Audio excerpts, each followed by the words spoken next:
A little early, 2 minutes early. What's good, ladies and gentlemen? Crack these knuckles. Getting ready to talk that talk.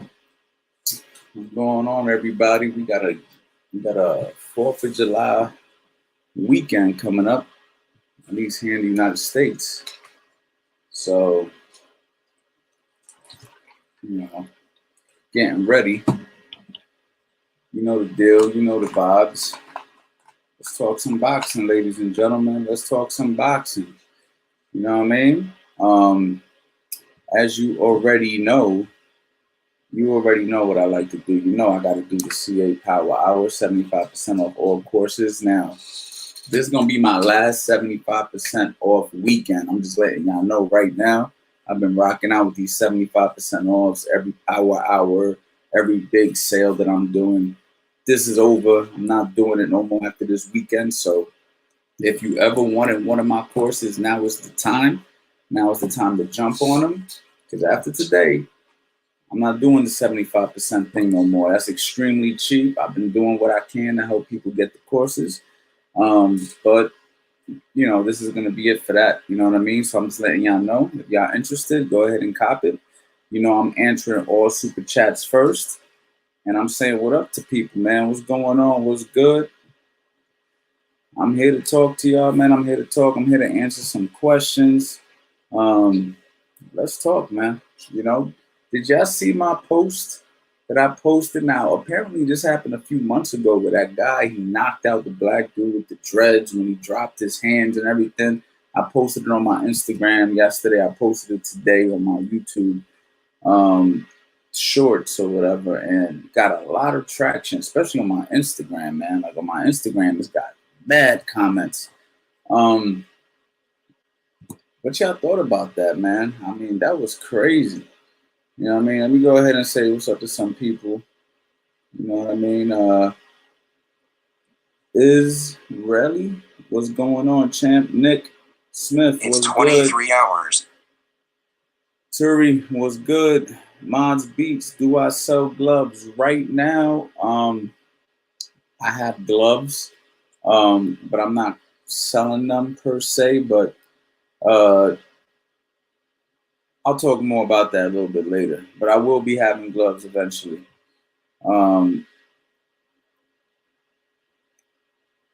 Wish I could block Blueface for a bag. What's up, coach? What's going on, champ? Listen, let's talk some boxing. You know what I'm saying? Depending on the question, you know what I'm saying? I'll try to answer it to the best of my ability. Yeah, man. Did y'all see that, man? Did y'all see that kid get knocked out on my Instagram?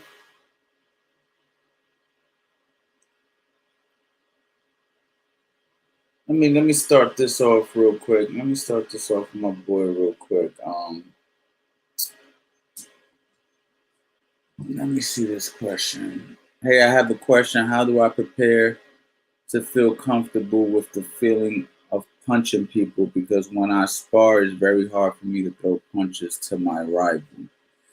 Okay, so let me go ahead and highlight this question. And like I said, guys, my answer as many of these as I can. But hey, I have a question. How do I prepare to feel comfortable with the feeling of punching people? Because when I spar, it is very hard for me to punch my rival. Okay, so I've actually dealt with this a few times with a few different people. They don't like to actually hit people. They actually don't want to hurt the person who they're sparring, and I get it. You know what I mean? If you are a nice person, the last thing you want to do is hurt people. So you have to make a decision here. You know what I'm saying? When you choose boxing as a sport, you have to make a mental decision. That's the first thing. You know what I mean? The first thing is you know that you might get hit. let's just be clear there. There's a chance you might get hurt. So that's the first thing you have to think about. When you decide to be a boxer, you are making the decision that yes, I might hurt somebody, but I also might get hurt. So the number one rule in boxing is what? Protect yourself at all times, right? That is the number one rule in boxing. When the referee brings the two fighters to the middle of the ring, that's what they tell the fighters. And don't forget, protect yourself at all times. And if you looked on my Instagram when you had the black dude sparring the white dude who apparently was a professional boxer, and there's a whole backstory, and I don't even know them guys' names to be honest, but it's on my Instagram, one of my most recent posts. Let me go ahead and pull it up real quick. One of my most recent posts where this guy, as you can see, bang, bow. See that? Now look, let me throw that up there. You know, let me let that run one more time. He hits him. He drops his hand. He talks a little. Bow. He gets laid out. Now that's the number one reason you want to protect yourself at all times, because at any time, if you drop your hands, you can get hurt. So back to answering your question. You don't want to hurt your opponent, but at the same time, you don't want to get hurt. So you have to protect yourself at all times. So you got to think of your offense. You got to think of your punches as a line of defense. Okay? Because sometimes your offense is your best defense. So to make this clear, let's say me and you are sparring, right? And I decide I want to work defense and you're going to work offense. So only thing I'm working on is blocking, catching, slipping, rolling undershots, blocking hooks, blocking right hands, pulling back with my guard up, right? Squatting down, all different techniques that I use for defense. It's a matter of time till I'm going to get hit if I'm not punching back. If all you're doing is punching and all I'm doing is defending, blocking, pulling, slipping, turning, doing all the defensive tactics that I know, eventually I'm going to pull or slip into a punch. But if I'm punching, slipping, countering, pulling, countering, I'm going to prevent you from punching as much. So in a way, my offense is a line of defense. So how do I prepare to feel comfortable with the feeling of punching? You have to first start with the mental preparation of understanding that that's the sport you're in. You chose a sport that is two men punching each other or two women punching each other. You chose a sport where you and your opponent are punching each other. So you can't sit there and be afraid to punch somebody, because that person probably isn't going to feel bad about punching you. All right. If anything, a lot of the times guys feel good when they punch you because that's the sport. Landing a punch in boxing can feel as good as a basketball player taking a shot and getting the shot in the rim. You know what I'm saying? In basketball gets in it. It's the same feeling when you're making a decision. Boom, got him. Boom, got him. You're like, oh, that felt good. You make a guy miss. That felt good. So it's the sport that you chose. Now, if you can't get over that, then maybe boxing's not for you. Maybe you just like the exercise. Maybe you just want to hit the heavy bag in the mitts and you like jumping rope and you love the craft. But eventually you're going to have to get comfortable with punching somebody, okay? So I know I spent a lot of time on this because the reason I spent a lot of time on it is because this is an issue. And a lot of people have this issue. You understand what I'm saying? A lot of people have this issue. You feel me? So you have to, it takes practice. It takes practice. And you just try and, hopefully you can eventually get to that. You know what I'm saying? All right, guys, let me move on from that. You know what I mean? Let me see what's going on. Let me see who else I can go ahead and I'm hand picking these, and of course, if you super chat, you're guaranteed to get picked. But I'm hand picking these, you know what I'm saying, based off what I see. Let me see what this one's about. From Ahmed Muhammad, what's good? What's up, coach? Do you think it's good for an orthodox fighter to learn a southpaw stance? Okay, I have my thoughts on this. Now, I was taught if you're a righty, your right hand stays on the rear side, obviously. Lead hand in the front will be your left hand, right? That's traditional. That's by the book. That's how I was taught. I've trained all my fighters the same way. If you're a southpaw, the right hand's in the front. If you're orthodox, your left hand's in the front. I've been teaching that, and that's how I was taught. I'm passing down tradition. Now, I've had these conversations before. In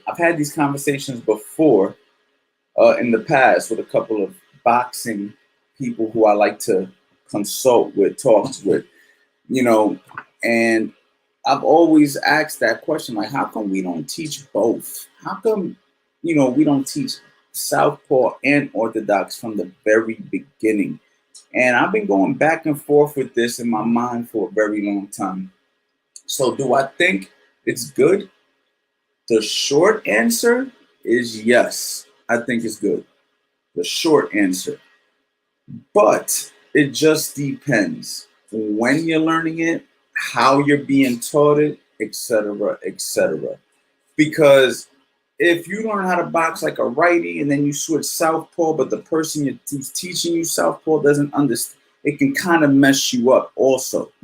You know what I mean? And a lot of the times when you've been training in one stance for a very long time, you get so comfortable with that when you go to the other stance, it's like learning boxing all over again. But if you're patient and you're willing to put in the time to learn each side equally, you've seen guys like Terrence Crawford who can do it. You know what I'm saying? Who can switch. I worked with a fighter by the name of Hammer and Hank Lundy for many years. And Hank Lundy, in his prime, fantastic from both sides. He can box southpaw or orthodox. And we used to work both. You know what I mean? Some people can do it. Others can't. But I think like anything, if you train it long enough, you'll be able to do it. Like, for instance, Fast Eddie Chambers, my good friend, fighter who I trained, I should say, had the pleasure. We've made many videos together. He didn't learn southpaw till basically the end of his career. You know what I'm saying? Like, he never fought as a southpaw. He never did none of that stuff. You know what I mean? But now he could do it, and he does it very, very exceptionally well for somebody who learned how to do it late in their career. You know what I'm saying? For somebody who did it real late, Eddie can actually box southpaw and orthodox very, very comfortably. So, but he also put a lot of hours in. You know what I mean? Every time he was shadow box, he'll shadow box southpaw. Every time he hit the bag, he'll hit the bag southpaw, because he was already so good as a righty that he's like, this is making it fun for me again, learning something new in boxing. And he would just practice, and then me and him started working on tactics because, I worked with Tevin Farmer and other southpaws in my career, and I learned the game of working with lefties at a world championship level. And that's why it was very easy for me to make the southpaw versus orthodox course that I did with Eddie. You know what I'm saying? Because I've been working with southpaws for many years, worked with Tevin since I've been with Tevin Farmer for about 7 world championship camps. And I was working with him and friends with him even before that. And he's an exceptionally good southpaw. And, you learn things, you learn tricks. So I would work those tricks with Eddie. And even though Eddie was already a professional, I was teaching him little things that he could do, and it helped Eddie's craft. So, man, I'm spending a lot of time on these simple questions, but the answer is yes, I think it's good. That's the short answer, but with caution and having the right guidance. You know what I mean? You have to have the right guidance. You know what I mean? So make sure you're learning from the right people. And honestly, I got a course on it. So if you want it, 75% off, CA Power Hour. You already know the vibes. Make sure y'all go to the website, and the answers is there. I was having this conversation with an entrepreneur, a friend of mine, and we were talking about this. We were saying, damn, it's crazy how you can learn almost anything on the internet now. I remember back in the day, I would have to search out this information.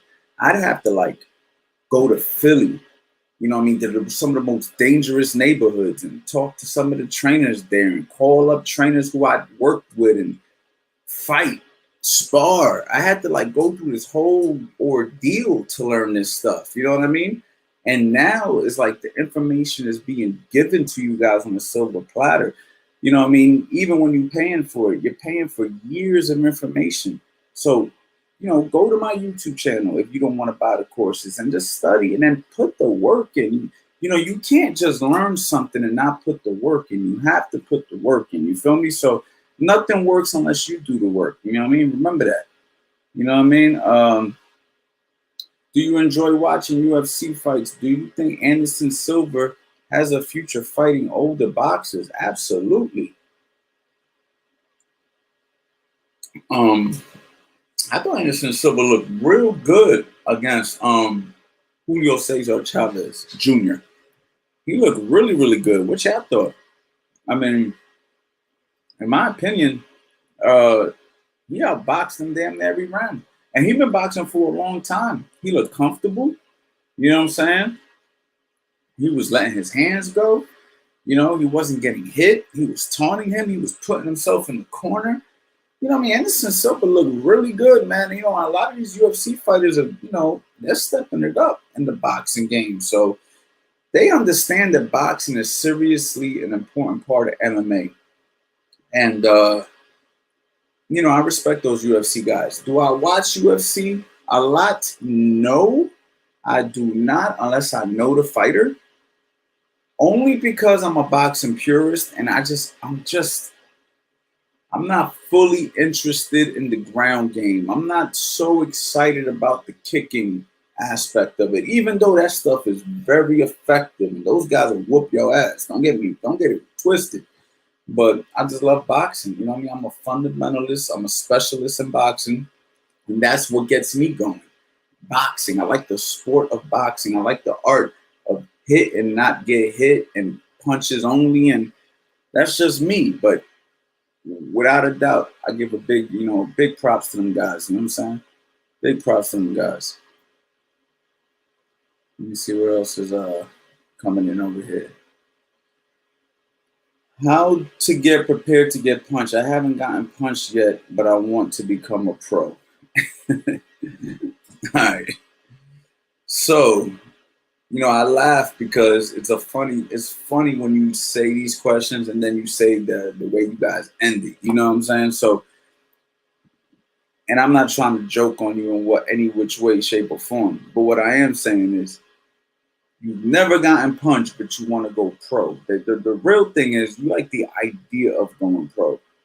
Let's get punched a few times first. Let's go ahead and have a few amateur fights first. Let's start off with a sparring match before we talk about professional boxing.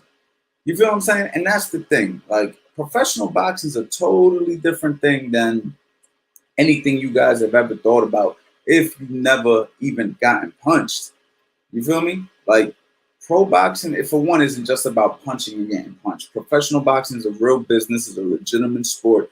And there's a lot of stuff that goes into it that you don't know behind the scenes. Maybe in the future, I'll bring on some pros and some trainers, and we could talk a little bit more about what goes on behind the scenes in the professional camp. But trust me when I tell you, it's more than just punching and getting punched. But first thing first, you want to learn how to get punched. So there is a way to learn how to get punched, right? Like if a punch is going to hit me flush, but I learn to roll with the punch. I learn to catch the shot a little bit. I learn to ride punches, right? You know what I mean? Little things you got to learn, right? And then you have to go through it, experience it. So first you start off drilling, somebody throwing a punch at you and you catch it.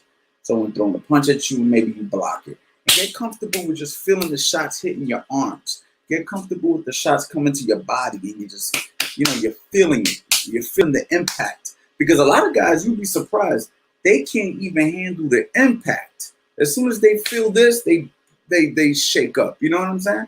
You got to get to that point where you're like, man, that ain't nothing. That ain't nothing. That ain't nothing. And then, once you're there and you start sparring and boom, you get caught, you got to learn how to absorb the punch. You got to be like, okay, that was cute. You know what I'm saying? And then you got to learn how to behave when you get punched. There's a whole science to behaving when you get punched. Not showing that you're hurt, not showing that you're upset.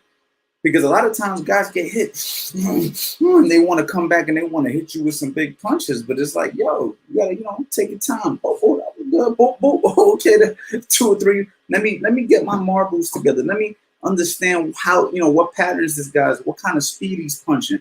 And then you learn how to work off of that. And that's only gonna come with years of sparring and competition experience. You're not just gonna just get up one day, and be able to do this. This takes a lot of practice. So how do you get prepared by getting punched? The truth is you start drilling under the supervision of a professional coach.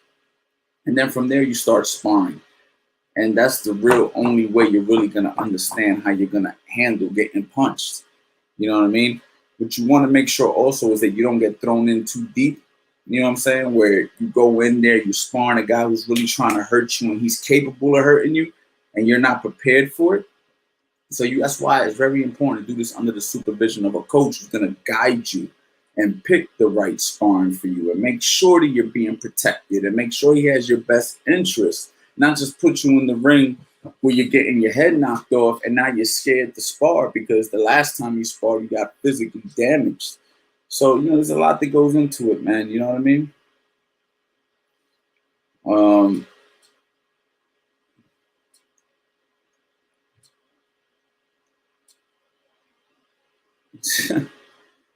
right, let's see here. This is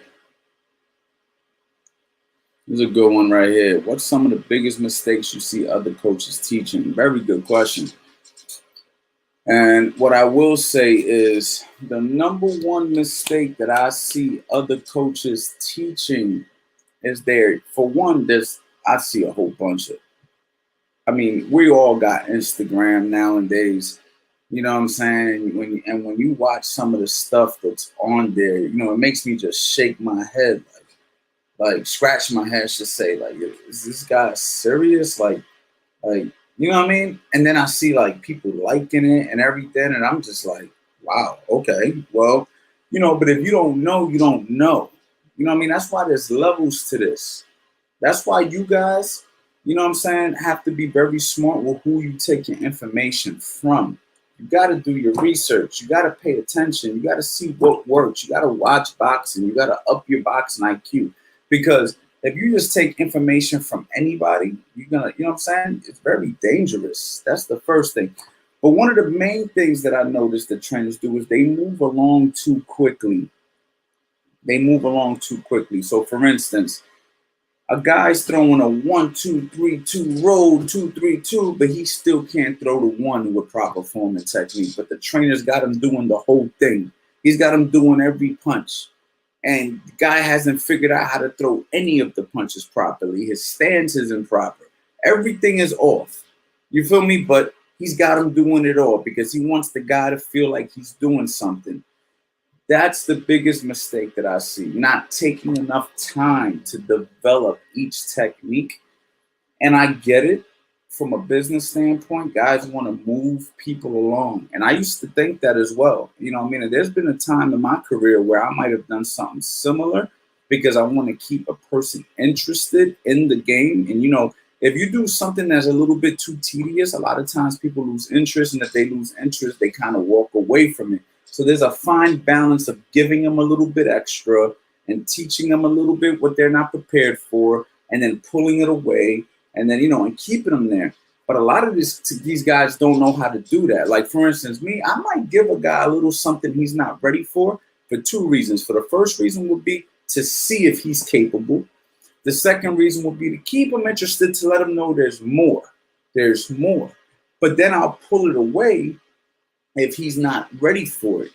Like, I'll give it to him, pull it away. Give it to him, pull it away. Pause. You feel what I'm saying? I'll do all of that just to keep a guy like knowing, like, okay, this is where I can get to. But there's a science to that. But I see guys teaching guys how to slip and duck and do moves that they can't even get the stance right yet. And you got to treat this like you're building a house. You can't just move from A to Z. You got to go A, B, C, D, E, F, G. It's just like a karate school: white belt, yellow belt, blue belt, whatever the belt system is.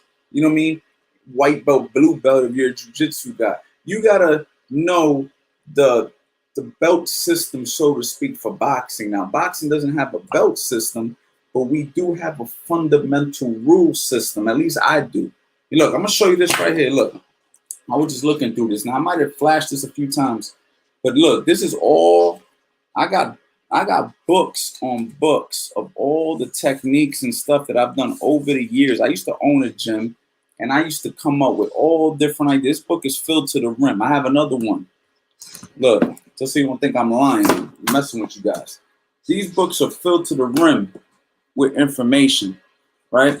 And what I would do is I would write this stuff down and structure it in such a way, because I had a gym and I used to train hundreds and hundreds of people, classes every hour on the hour. And I had amateur fighters, I had professional fighters, I had beginners, I had fitness people, I had personal training clients. There's a bunch of stuff going on before the COVID hit. And this is where I would have to get creative and create a system. You know what I'm saying? And what I notice is trainers, they move along too fast to make a long story short. You have to take your time, man, if you want to develop people. You know what I'm saying?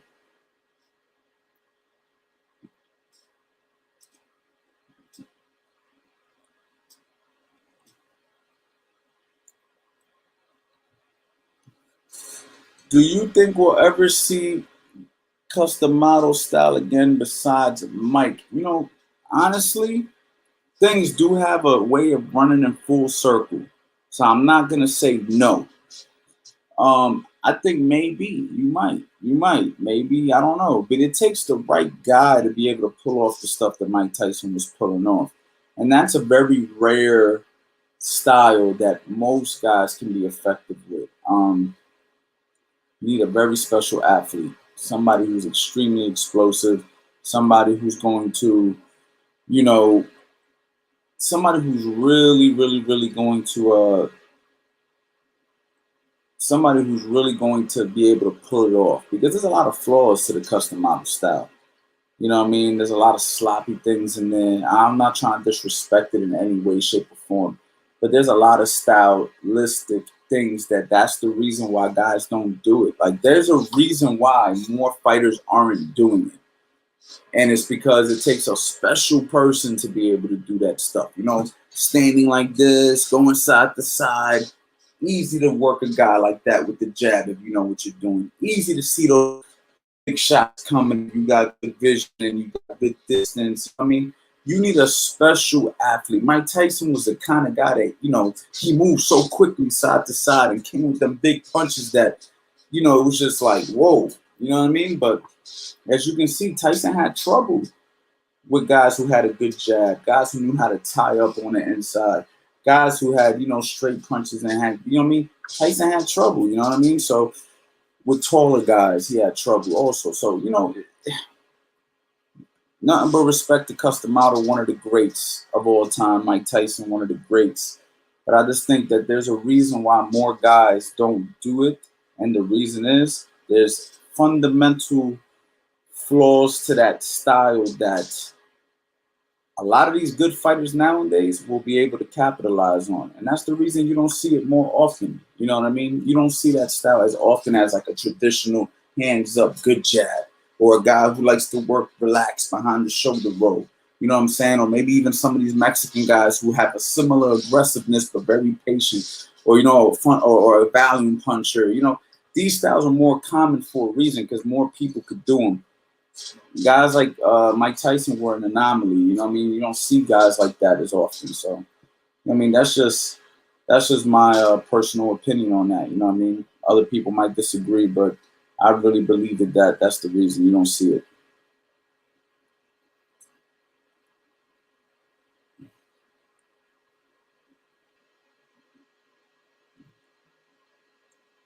Let me see here.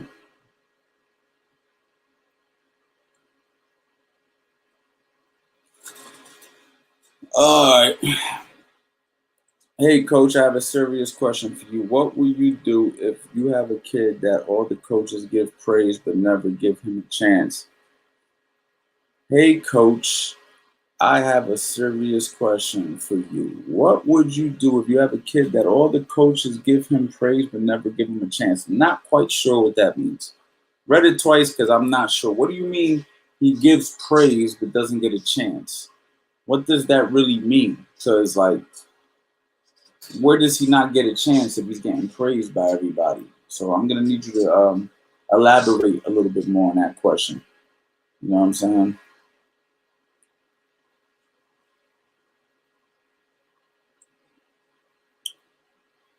Let's see right here.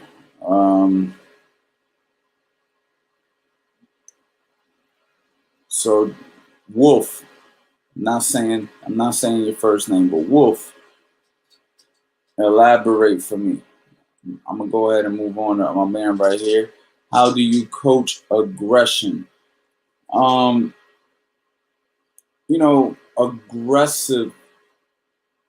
effective aggressiveness is what you want to coach. And it's basically how to, press a guy behind a jab at a safe distance.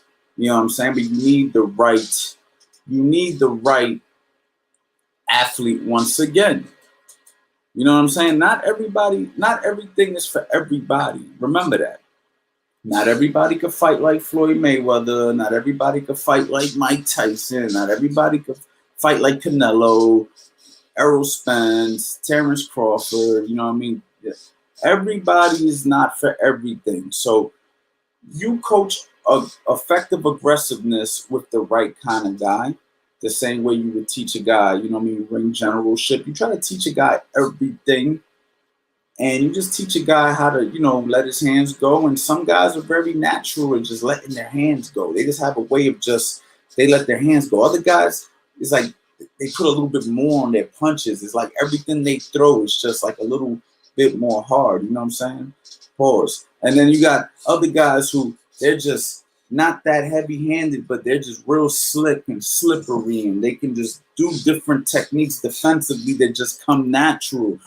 So what you do is you try to teach a guy a little bit of everything, and you find what that guy's particular strengths are. You build the strengths, you work on his weaknesses, and you try to find that area of bringing it together. You know what I mean? Like if a guy's strengths is here, and this is his weaknesses, I want to eliminate his weaknesses. You know what I mean? So now they're becoming more strengths, and a guy's strength. You know what I mean? We want to keep it up here. You know what I mean? So we're eventually hoping to make the weaknesses at the same level as the strengths. You feel what I'm saying? And that just takes a lot of time. Okay, we got a super chat. Like I said, super chats are immediate questions that are being answered. Do you believe Wilder was cheated? What do you think of his current mindset? Thanks, Coach. Well, thank you for the super chat. I appreciate the support. And honestly, I don't believe he was cheated. My personal opinion. I don't think that they would have gotten away with it for this long if it was true. I truly believe that he lost. I thought that he lost the first fight. You know what I mean? Even though he damn near knocked Tyson Fury the hell out. And if they would have called it off, I wouldn't have complained. That's how good of a damn knockdown it was in round 12 in the first fight. But I thought he lost with 2 knockdowns. Dropping Tyson twice, I thought he still lost. And I thought the second fight, the way he ran down on Tyson Fury, on Deontay Wilder wasn't prepared for that kind of onslaught. And I just believe he clearly won. And I know the videos and all this stuff, man, but I'm not playing into all that. I personally believe that Tyson Fury won fair and square. And that's just my honest opinion on it. So I know a lot of people felt that he cheated and all of that. But I actually saw a good video that Tony Jeffries did where he actually explained and showed why somebody would think that, and showed how the fist was actually balled up. So if you get a chance, go on Tony Jeffries' page and check it out. He actually did a video on it. It was actually a pretty good video. So my personal opinion, I think Tyson Fury won fair and square. So that's my opinion on it, man. Let's see what else we got going on here.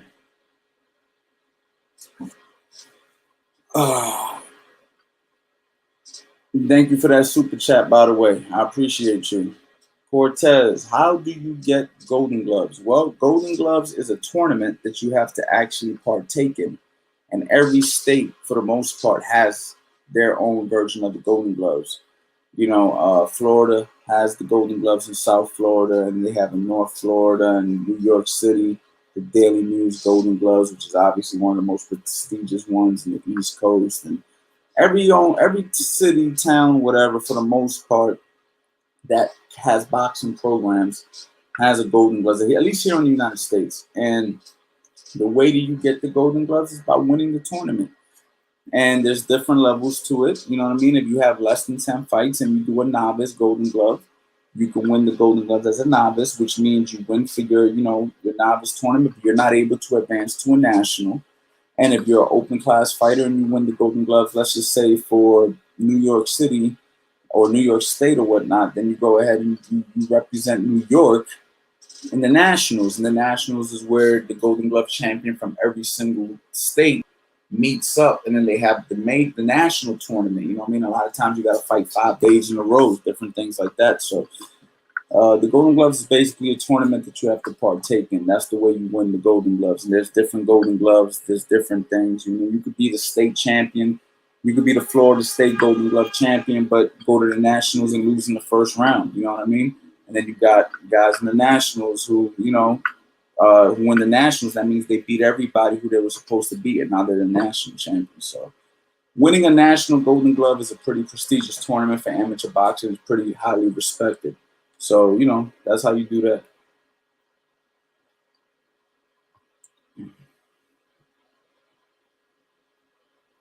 I think my man Wolf came back with a right here. So let's see here. The coaches that train my son say he has all the ability to compete, but will never put him on the team.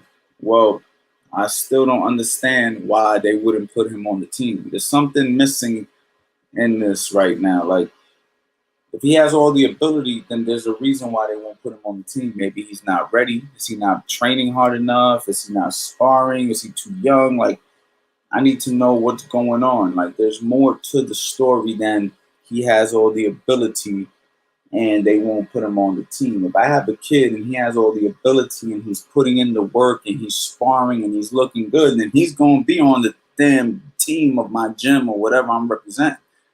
But if he's not training hard enough, if he's not sparring, if he's not in condition, if he's not in shape, if he's not showing me the heart, if he's not showing me the will, then I might say, yo, your son's got all the potential, but until he shows me more, then I can't put him on the team. You understand what I'm saying?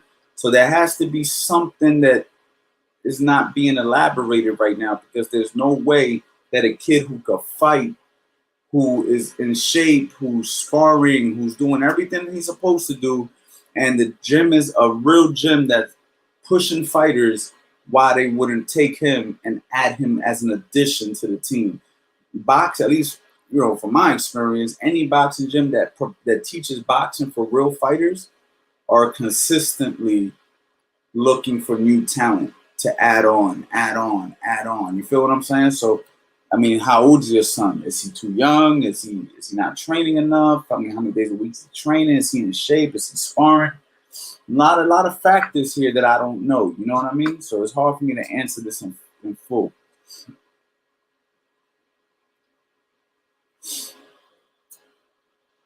I'm having trouble getting off combos in the middle of the ring. What do you suggest I do? Well, when you say getting combos off in the middle of the ring, this is what I'm going to do for you, my guy. Since you're my boy, I'm going to go ahead and give you the link. All right. And this is how I'm going to do this. All right. I put the StreamYard link in there. Click on the link, get in here, and ask this question again. But I'm going to need some more. For you to elaborate a little bit more on what issues you're having in the middle of the ring. And I'll be able to maybe help you some more right here live. So get in here, because, a lot of these questions are vague, guys. Like, when you ask me a question and there's not enough information in the actual text, it's hard for me to give you the actual answer that you're looking for. Because I know in your head, you probably know what the question is, but remember, I need to hear more. I need more transparency to really be able to answer it. And I don't want to just give you this generic answer. I like to give real answers, you know what I mean? But until you do that, I'm gonna go ahead and move on. So the link's in there. Click that link and get in here. All right. I just started boxing. I'm 19. Do you think I can go pro? I think you can do whatever you want to do in life if you put in the work. So you have to put in the work, my guy. You can do whatever you want, man. Don't ever let somebody tell you different, all right? What's good, champ? I can't hear you.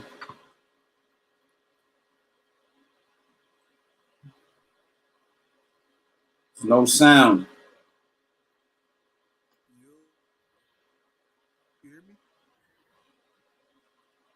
I might have you back out and come back in because I can't hear you.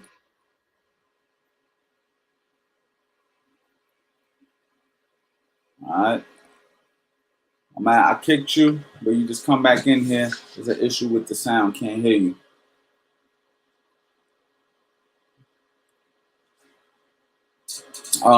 So yeah, I just started boxing. I'm 19. Do you think I can go pro? Yes, I absolutely do think you can go pro, but you have to put in the work. You know what I mean? You have to put in the work. You can't wish for it. You got to work for it. You feel me? You got to do what you got to do. If you really want this, you got to do what you got to do. And if that means no hanging out, if that means eating right, if that means going to sleep early, if that means waking up early, if that means running in the morning and boxing at night, if that means, you know, missing out on time with something else that you really enjoy to do. It depends what you want. How bad do you want it? Now, you don't have to do all those things, but you also might never go pro. So, you know, it's all what you want in life, my guy. All what you want. You get what you put in. Don't let nobody tell you different.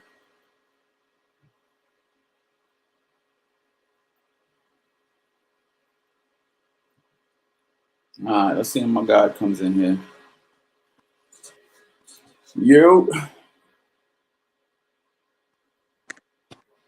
Okay, Coach Andy, you can hear me?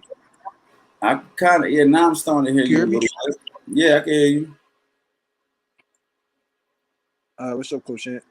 What's good, my boy? Nah, my problem was, like I could get the, like my jab, I could get the 1-2 off, but I'm never close enough or in range to get the three.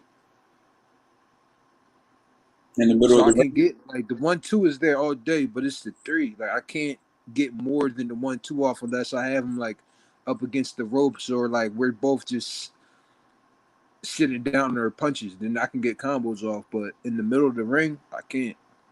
Now, what do you mean you can't get off the three? Are you throwing the three and missing? Yeah, Or like are I you just not even, or won't you be close. not I don't even know if it's my throwing arms. are you not even throwing the three because you feel like it's not there? Yeah, You're yeah. not throwing the three. I'm not throwing the three because I feel like I would miss. Okay. Well, the first problem is you're not throwing the three, so you don't know if you can land it or not. That's the first issue. You can't assume that you're not going to land the punch because a lot of the times that's the biggest problem the fighters have. They don't think the punch is going to land, so they don't even throw it. How many times have you watched the fight where you're like, throw the fucking punch? You're like, Yeah, throw the punch, it's all the there. time. And the fighter's just waiting and waiting and waiting, right? So the Yep. first issue is you have to at least try, all right? And Yeah. then based off of that data, based off of what happens, we make a decision on why you're not landing. So if you throw the one and the two and then you're missing the three, Yep. now I can say, yo, you're not stepping with the two. Because if I step with the jab and I step with the cross, I'm already there. I should be able to land the three if the two is landing and then I took a step with the back foot. You know, you take that small step as you throw the two. Yep. Now you're close to your target. Boom, you throw the three. There should be no issue if he's standing directly in front of you. Now, if I throw the one and the two and he backs up because I drive them back with the 1-2, then yes, I might need to not throw the three because as I throw the two, he's backed up so far from the two that maybe the three doesn't land. So it just depends where that two takes me. So you Right. have to, so you know, that's why a lot of the times on the ropes is the perfect place because if I throw the 1-2 and you're on the ropes, how much further back can you go? Yep. You can't go no more further back because I got you on the ropes now. So the only thing I got to do is shoot a three right there. But if Yep. you're in the middle of the ring and you throw a 1-2 and the guy takes a step back, then you might have to step in with another one.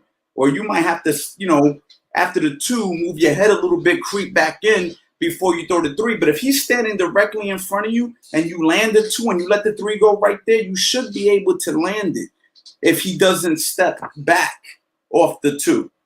Yep. But you have to believe in yourself and let the punch go. You can't hesitate. That's another thing. If you hesitate for 1 second in boxing, the shot is gone.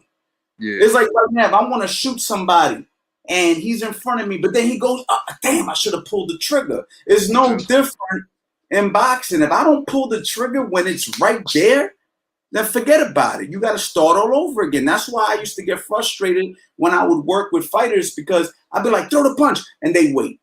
But you missed it. Now you got to do all that work again just to get back into position. So that's why you got to let your hands go when the opportunities present yourself. You can't wait. You feel me? You got to let them go. Now, at the same time, that doesn't mean you go reckless. But you have to, if the shots are there, you let them go right away, because all it takes is a millisecond for him to take a step back or duck or whatever the case may be. So you can't hesitate. Boom, boom, boom, let it go. All right. And then based off that 3, you'll figure out what you want to do. Because look, the 3 puts you back in position anyway. So if I throw the 1 and the 2 and then the 3, at bare minimum, I put myself back in position to start working again. So you shouldn't be hesitant to throw the 3 anyway. All right. Because the 3 puts me back. If I stay at the 2, now I'm leaning in. I got to roll under. But if I throw the 2 and I throw the 3, now I'm back. Now I can go ahead and go back to work. That's why we always say finish with a hook, to put you back in position. If you don't finish with the hook and you're right-handed, then you need to roll out. Yep. Yes, sir. Yeah. Another problem is with the bodies, right? Like I get in and I'll rip to the body, like with the right or with the left, and then I feel like I come to the right and I won't run that back. All right, so I jab, cross, I sit down on my punch. Left hook, right hook to the body. You're throwing a 1-1-2 straight down the line. Yep. And then after that, after I'm in, I sit down. Rip 1-1-2, sit down. Now you're in position for the left hook to the body. Yep. Okay. Hook to the body, right hook to the body. I'm not a fan of that. Okay. I'm gonna tell you why I'm not a fan of that.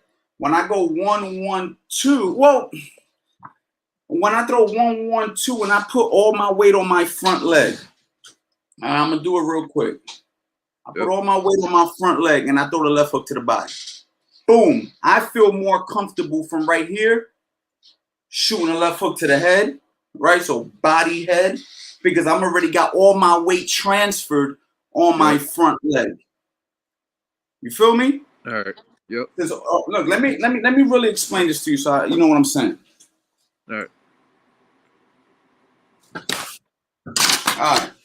So check it out. I don't know if you can see me. You got me in the crib right now. Got me. Can you see me? Yeah, I see you. I see you. All right, cool. So I'm here. Got me doing YouTube videos, like I'm doing instructionals, but I'm here. When I put my weight on my front leg, right? Because you're going bang, bang, bang, bang. Yeah. From right here, since all my weight's here, it's much more natural to come up with the same hand. You feel me? Than to go here. You can, if your opponent's right in front of you, come here and come here. But I'd rather you go boom, boom, boom. You see what I'm saying? Something like that. I would rather you go 1-1, right hook to the body, left hook to the body. That would be a little bit more better, because the right hook will put you, the left hook will put you back here. You see what I'm saying? Yeah. When I go here and then here, now he's in position to maybe catch, and then shoot his hook over the top, which might crack me there. You see what I'm saying? Yes, sir. I'm not saying what you're doing is undoable. I'm not saying what you're doing is undoable. It's doable, but it has to be under the right situation. Literally, your guy would have to be standing there like this, so you can go ahead and just let the hands go, and you could basically do whatever you want. But if he's sitting there setting a trap, you throw the another thing. Check this out. Another answer to the question. When I go 1-1-2 left hook to the body, when I block a left hook to the body, a lot of the times my next counter is the left hook upstairs. Yeah. Right? When a guy throws a left hook to my body, I'll come here, boom, boom, and I'll chop over the top with a left hook. So if you're throwing a left hook to the body and you're not thinking about rolling after you land that shot or firing a straight right hand, you might just go boom, and as you're going to shoot the right hook, get cracked with the left hook because he's already going to be throwing it once he catches it and shoots. Okay. Are you following me? Yep. So you see what I'm saying? Me going, staying down there with both hooks around the side, I'm leaving my head exposed with the left hook upstairs. As opposed to if I go left hook to the body, he shoots the left hook over the top, I roll under it. Okay. Do you follow me? Yeah. Yep. I just want to make sure I'm not just talking. Because a lot of the times, because I don't want to make sure, because a lot of times you could throw a left hook to the body and follow up with a straight right hand upstairs. I'd rather you throw left hook body, straight right hand if you want to follow up with the right hand. Because when I throw left hook body, straight right hand, I stop any incoming left hook. Because the straight shot's going to always beat the hook. And I'm already in position once I throw the left hook to the body to go crack, crack. So then a guy goes and he blocks that thing. As he's going to shoot the hook, bang, the right hand cracks him down the line. Okay. But the hook around the side leaves your head open as you're shooting to the body, which in turn gives him a chance to shoot a hook over the top. Like I said, what you're doing can work, but I prefer other options. You know what I'm saying? Like in boxing, almost anything can work. Because every time somebody says, oh, that shit don't work, that don't work, guess what happens? You see a fighter do it, and then you're like, yo, I thought you said that don't work. But there's choices that are better than other choices, if that makes sense. Okay. So you always got the better choice. The better choice would be throw a left hook to the body, left hook upstairs, because when I throw that left hook to the body, he gonna drop that elbow to block. Now look what's open. Right? He would have to be really good at catching both. But a lot of the times, guys drop the right elbow when you throw the hook to the body, bang, and you come up with the hook upstairs. That's why on the mitt work, we always do body, head, or head, body, because you throw the left hook upstairs, body's open. You throw a hook downstairs, head's open. Even though a real good defensive boxer will keep his glove where it's supposed to be, a lot of guys have the habit of dropping too far. You see what I'm saying? All right. Yep. So those are the better options: a double hook, same hand, or hook, straight right hand, as opposed to hook, hook. All right. Now, one more question. All right, go ahead. All right. So when I throw the jab upstairs, right hand downstairs, I get countered a lot. You throw the jab upstairs, right hand downstairs, you're getting countered with what, a left hook? Yep. That's the shot you're getting countered with, the left hook over the top. Yep. You like how I guessed that, right? Yeah. Can I get my flowers now? Can I get my flowers? All right, you got your flowers. You got them. Yeah, I get my flowers. All right, cool, guys. You saw me guess it, right? Some flowers. You feel? Nah, but all jokes aside, you're probably reaching with your straight right hand. Because if you're throwing it and I see you lunging with it, then I'm just going to go ahead and check you over the top with the hook. Very easy. You know what I'm saying? Because you're going jab, straight right hand to the body, but you might be reaching. And the only thing I got to do is drop his rear shoulder back as he hooks and catch you on the temple. A lot of times the shot's going to land on the top of the head. You know what I'm saying? Then, you know what I mean? So you want to make sure you're not lunging. You're not lunging in with your straight right hand from too far away. Okay. So make sure you're in range. That's why I like that jab to the head and throw the right hook to the body, because when I throw that jab to the head and I step in with that right hook, I'll be close enough to you that I can go ahead and follow up with the left hook. Or I can throw a right hook, right uppercut, real sneaky, Mike Tyson style. I'll be like, boom, boom. Guy goes to block the right hook to the body, and he leaves his chin open. You rip his head up right there. Boom, boom. And then you finish with a left hook, straight right hand. Nasty, nasty combo. You know what I mean? But when you throw that right hook, you can't follow all the way through. You just got to touch the elbow and then rip upstairs. Once that head lifts up, you finish up with a left hook, straight right hand. Beautiful. And then that straight right hand actually puts you in position for the left hook on the other side. You dig there and finish upstairs. There's so many things you can do. All right. So you don't like the right hand to the body like that much? No, it's not that I don't like it to the body. It's just when and where am I throwing it from? If I am reaching with the right hand to the body, then I'm leaving my head exposed. You got to make sure you are close enough, or you got him distracted where his hands are completely up before you shoot that right hand downstairs. You have to throw that right hand with a little bit of precision and good distance. You can't just throw the right hand because you think after a jab a right hand's supposed to come. You got to make sure you're where you're supposed to be before you shoot the right hand. So you got to make sure you're touching them with the jab. You step properly. You're in close enough range. And then you go ahead and you land the shot. If I just throw it from a distance, a good boxer is going to wait and go crack right over the top, because it's much easier to hit you in the head when you're going to my body because your head's already right here. So the only thing I got to do is turn the shot or bring the shot from underneath. It's easier to hit you because you're giving me that shot. You see what I'm saying? Yeah. All right. Yep. Yes, sir. All right. I'm glad. I'm glad. You know what I'm saying? I hope that I answered you and you're not just saying yes, yes, yes because I'm talking. No, you feel me? I'm processing everything you're telling me. Trust me. All right, cool. So like I said, just remember what I told you. That left hook, right hook to the body can work, but I prefer you to use other options. So don't quote me on saying, oh, Coach Anthony said this is a no-go. It's just there's a better option. Okay? Yep. All right, my boy. All right, got you. All right, thank you. Good talking. I got somebody else in here. What's up, champ? Talk to me. Hey, Coach Mike, how you doing? I'm outside of Philadelphia. I'm a little south of you. Okay. Well, how are you? I'm really good. I'm winding down. I just finished up training tonight, so I'm happy and tired. The way a boxer should be, right? Okay. So what's up? What's your question? So my question is this. And by the way, first of all, your stuff is great. I've already bought 3 of your courses. They're fantastic. Your heavy bag conditioning drills are top notch. I have tortured some of my buddies when we've gone into my garage gym and we've worked it proper. So thank you so much. Thank you so much for supporting me, man. I really do highly appreciate that. So my question is this: actually, I've got a little bit of a double point of view, and I was wondering what you think about this. I've been working with a couple of coaches down here, working with very simple parrying off the jab and the cross. I got one coach that's like, I like to mirror.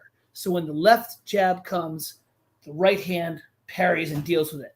But I have another coach who's like, I like to cross it. I like to stuff the jab with the opposite hand. And I was like, I don't know, man. I was like, I kind of like stuffing it with the same side because I've got the counter. But the other one maintains distance better. So you see my question? It's like, what do you think is better or worse? Is there an advantage or disadvantage for each of them? What are your thoughts? Now look, fundamentally by the book, and for me, what works in my opinion, most of the time. See, there's always rules are meant to be broken. Right. Okay? But you always teach the fundamentals because the fundamentals are proven already. Now, you like to catch with the rear hand because of the counter. But see, I look at it even a step further than that. I catch with the rear hand because when that next punch comes, my hand's already in position to block the second punch. Because what comes after the jab most of the time? The 2, the cross. Okay, so if I'm reaching and I block your jab with the left hand, the way the second coach is telling you, what am I exposed for? A straight right hand. Now I got to do double the work. And if a guy's throwing really quick, that punch might slide through. But if my hands are in position and I catch the jab, straight right hand comes, look where my glove's at. All I have to do is raise it to the temple. Yeah, it's already there. So it's definitely fundamentally and better to do it by the book. If a guy throws a straight right hand, yes, I can put my palm out and possibly catch it. You see what I'm saying? But he's saying to go with the opposite hand. So if I catch it like this, which I would never do, right? If I catch it like this, now what am I exposed for? A left hook. So a guy goes right hand, left hook. I'm catching it here. Boom, I'm getting caught with the hook. But if I catch the right hand here, the way I'm supposed to with the lead glove, when the hook comes, I just tilt over and the shot's there.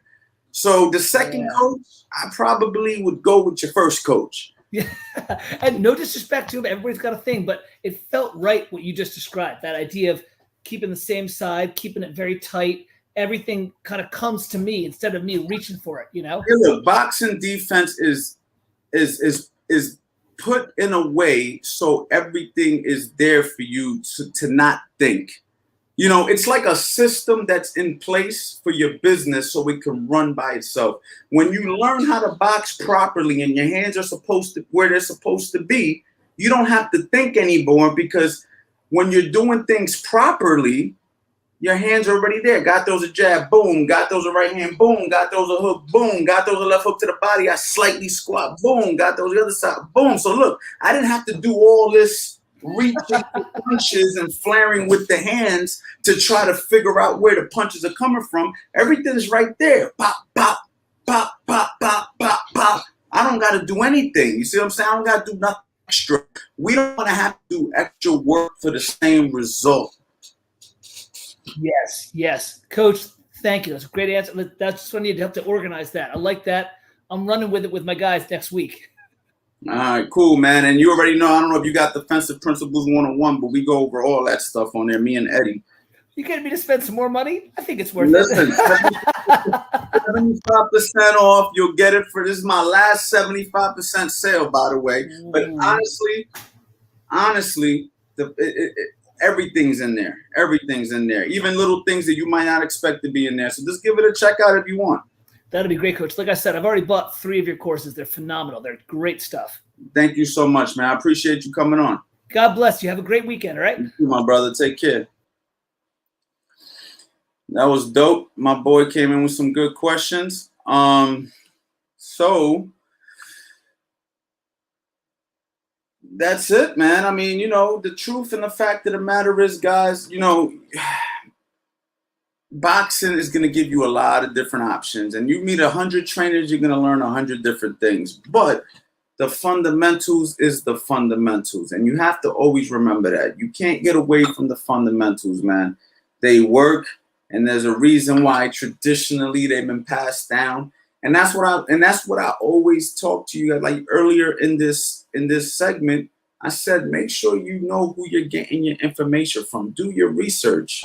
You know what I'm saying? Make sure when you're on YouTube and you're pulling up how to do this, how to do that, who are you learning from? Who has that trainer worked with? What has that trainer done in boxing? You see what I'm saying? Make sure you know what who you're listening and learning from, because you'll be surprised, man. You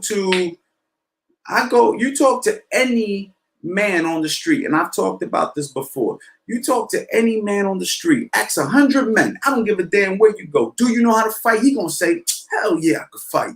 Okay, you think you can whoop his ass out? Unless, you ask him like a really out of normal question. Every man thinks he could fight. Every boxing trainer thinks he can coach. Everybody thinks they're experts once they learn just a little bit. But you have to make sure you know who you're learning from, who is putting in that time, who's putting the time, the hours, and actually has a track record of proving this, of doing this for a certain amount of years, and then base your own personal research off that same data. You dig what I'm saying? So that's very important, guys. Make sure you know what I'm saying, who you're learning from, man. And I like to think that I put in many, many hours over the years. I always tell people I've been doing this over 20 years, and it's the truth, man. And I've been in 10 years here in Philadelphia, basically working with some of the best fighters that Philadelphia has to offer. In Philadelphia, we all know it's one of the boxing capitals, in boxing history. You feel what I'm saying? And I've had the chance to talk to the old school trainers, some of these I've worked with some of these up and coming trainers that are right now working with some great fighters. And I've seen these young guys grow up. You know what I'm saying? I remember Jerome Boots Ennis, who's one of the best fighters today, when he was an amateur, before he was even thinking about going pro. I watched that kid grow up in the amateurs. You know what I'm saying? That's how long I've been doing this. And now he's one of the top guys. You know what I'm saying? I watched him when he was this big, just messing around with boxing. So, I've watched these guys from a distance grow up. You know what I'm saying? I've been around, man. So, I try to make sure I give you guys real boxing information, man. So I appreciate you guys rocking with me, man. Let me give my guy Professor comes Send me the link to the defense. I'm gonna buy it right now. Go put through. There you go. What's up, Professor Cuts? Listen, if you go to my website, CoachAnthonyBoxing.com. Let me see if I still got the I kind of everybody's questions kind of overrode this, but CoachAnthonyBoxing.com. I got a sale on there. As soon as you go on the website, you'll see it 75% off. Or if you put CA Power Hour, 75% off. This is my last weekend doing 75% off. I've been doing this consistently now for a couple of weeks. So right now that's the best deal you're gonna get out of me. Now is the time to do it. And Defensive Principles 101, I break it down. You know what I mean? What I try to do is when I do these courses, right? And I'm teaching these courses, for those of you who's been hesitant and been, considering but unsure, is it worth buying it? What I do is I break it down step by step. So even if you know some of this stuff, I design it in a way where you're going to be like, okay, step 1, step 2, step 3, step 4, step 5. So therefore, you're building a structured house as opposed to teaching this and then moving on to this and then moving on to that. And that's just based off of me training guys for so many years and knowing how to organize it. So, you know what I'm saying? That's how I do it. And I'm sure you'll be happy with it, man. Big shout out to Professor Cuts. I love his son, man. You should see his son. He sends me Instagram videos of his son. And, young man's got a lot of potential, man. He's a natural, just like his pops. His pops is good too, man. I've seen his pops training. Big shout out to you, Professor. Old Dirty Bastard, shout out from Dallas. Big shout out to you, my brother. Big shout out to you. Coach Anthony explains the why. Exactly, man. Anybody could tell you how to throw a jab. Anybody could tell you how to throw a cross. Anybody could tell you how to throw a hook. Anybody could tell you, but who's going to give you the answers to the questions? Now, there's trainers doing it. I'm not going to say I'm the only one because I know a few. But at the end of the day, I want to be in that category of he's going to give me the answers. You ask me a question real quick. You see how I could come off the top of the head and answer it? That's the test. That's the test. When you find the trainer, that's the test. Test them. Ask him a question. Even if you know the answer already, ask him a question. See how long it takes him to process and come back.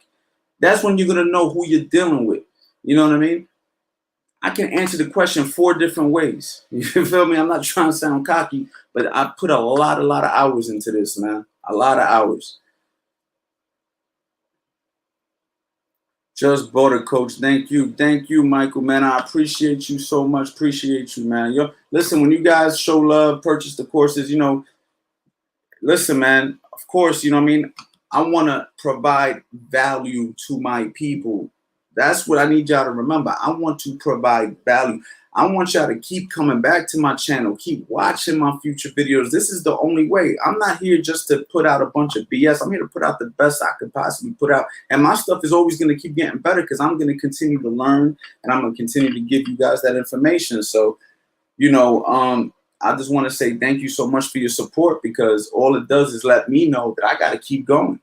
Because if nobody was purchasing my stuff, if nobody was showing me love, if nobody was watching it, if I didn't have people in here right now talking, I'd be like, what am I doing this for?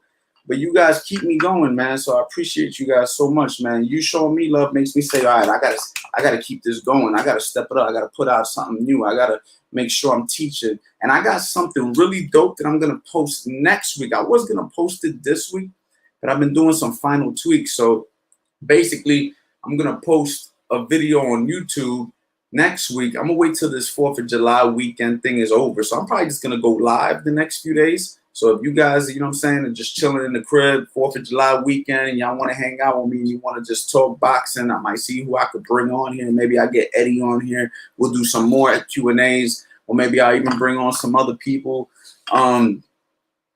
My goal is to just hang out with you guys this weekend. I don't got any plans to go anywhere crazy. So my goal is to hang out with y'all. Boom, boom, boom. But next week, I'm going to actually put out a YouTube video and give out a PDF with it. You know what I'm saying? So it's going to be real dope. You know what I'm saying? It's going to be like the PDF coming with the video. So you're getting more than just the video. So be on the lookout for that. Like I said, I'm just trying to step my game up and give you guys more, provide you guys more. My goal is to figure out ways that if you guys have anything that you guys want me to do or any ideas like, yo, Ant, it'll be dope if you do this, do this, do this. Don't hesitate, man. Just talk to me so I can go ahead and give you guys what you're looking for. You know what I'm saying?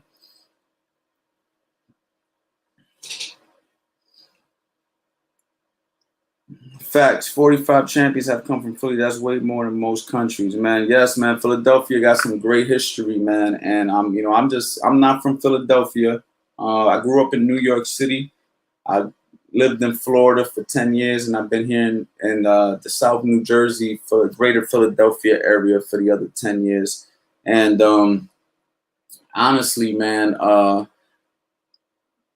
I feel honored to say that I've rubbed shoulders and trained. You know, I work with Hammer and Hank Lundy, who, 7-8 years ago was one of the hottest fighters that Philadelphia had. I had the opportunity to work with him, for a lot of his fights. He's known for fighting guys like Terrence Crawford, who he lost to, of course, but we shared the ring with Terrence Crawford, Mauricio Herrera, Thomas Delorme.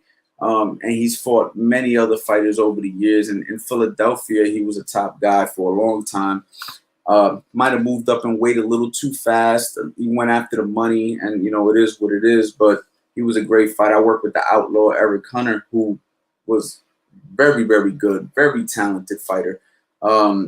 We fought Lee Selby for the world title, fell short. But he drops Lee Selby, and he had a fantastic amateur boxing background. He's very well respected in Philadelphia for everything he's accomplished. I've held mitts for guys like Brian Jennings. I've worked with numerous fighters that are up and coming in Philadelphia that you can't think of. And, of course, Tevin Farmer, who won the world title, the 130-pound IBF world title, and defended it 6 times. So, in Philadelphia, I had a chance to work with and really just be around. And you got to understand, like, when you're working with these guys, a lot of other guys from different places come in and spar with us. And, a lot of stuff happens behind the scenes. I've been in the gym with some of your favorite fighters, and, it's just how it is. You got guys, all types of talent come to Philadelphia for sparring because that's where a lot of great work's at. So, I'm just honored to say that I was a part of a lot of this stuff, for this portion of my career.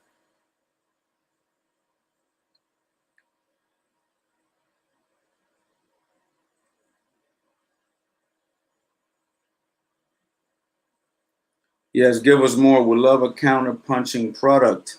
I have a counter-punching. How to set traps and counter-punch. Did you see that on the website? How to set traps and counter-punch with Eddie Chambers. Fantastic. Fantastic. So, Mike, go to the website and make sure you look at every course I have. I have How to Set Traps and Counter-Punch. That is one of my favorite courses that I've ever dropped, for the record. One of my favorite to this day. And I dropped that like maybe almost 2 years now. And it's still up there with one of my favorites of all time that I had the opportunity to drop. So check that out.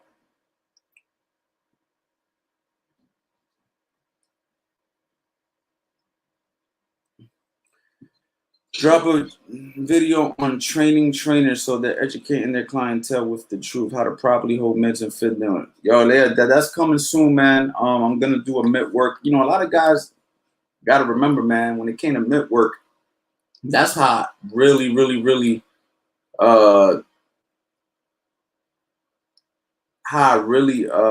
learned the game. Like, not learned the game, but that's how I really came in the game, was with mitt work. And if you go through my Instagram and all of that, you'll see that I've been holding mitts for years, you know what I mean? And I haven't been posting much mitt work as of lately because I'm just on a different wave right now. But when it comes to these mitts, boy, when it comes to these mitts, y'all know I'm a beast with the mitts. I could do it all. Floyd Mayweather, fancy, technical. Man, I got this mitt work thing on lockdown, so I'm definitely going to do something for mitt work and share that with the people eventually. I've been holding back because, mitt work is like my little, like, you know what I mean? That's like the family recipe. I'm not sure I want to give out the family recipe just yet. I've been giving you guys a lot of stuff, but damn, this is like, you know what I mean? So I've been hesitant, but, eventually I'll probably do it. I love how Coach Anthony jabs. I appreciate you, champ.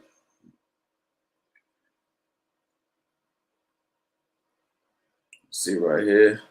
I know you have a complete Philly shell one. That's a pretty complex style.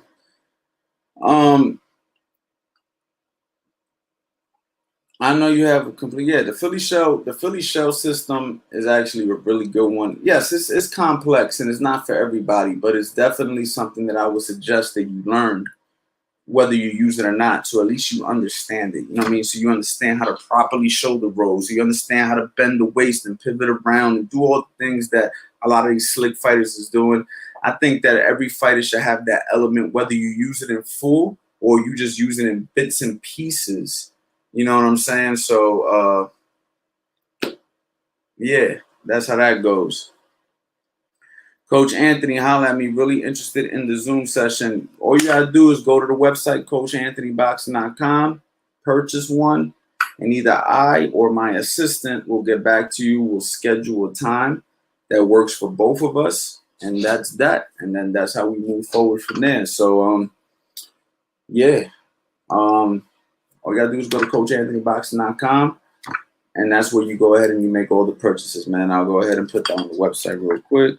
CoachAnthonyBoxing.com. Make sure I write my own website correctly. Sometimes I'll be putting typos out there, but yeah, man. CoachAnthonyBoxing.com. You go to the website and you make the purchase, man. Listen, I go above and beyond when I work with people on a personal level. When I do these courses, I try to do my best to provide real value. So just make the purchase. You'll be happy, man. We'll sit there. We'll figure out whatever needs to be figured out.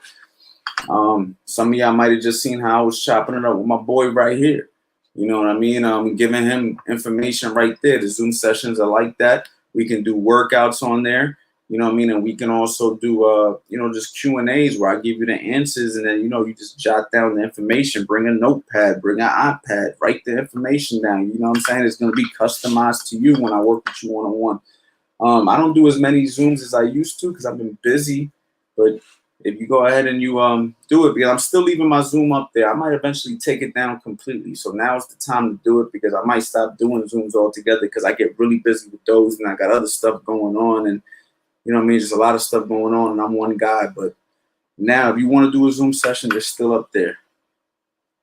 The Zoom sessions are 1 hour. So when you do a Zoom session, you're going to be chopping it up with me for 1 hour. So be ready to just, come prepared. I tell guys, when you come to a Zoom session with me, whether you want to, now, if you want to just me tell you, like, you got a heavy bag in your garage and you got a jump rope and some gloves, then, we could just run it. I'll have you warm up. Have you shadow box? I'll critique you while you're shadow boxing. You go in the heavy bag. I'll put you through some heavy bag drills or whatever I feel, whatever level you're at. Basically run you through a program.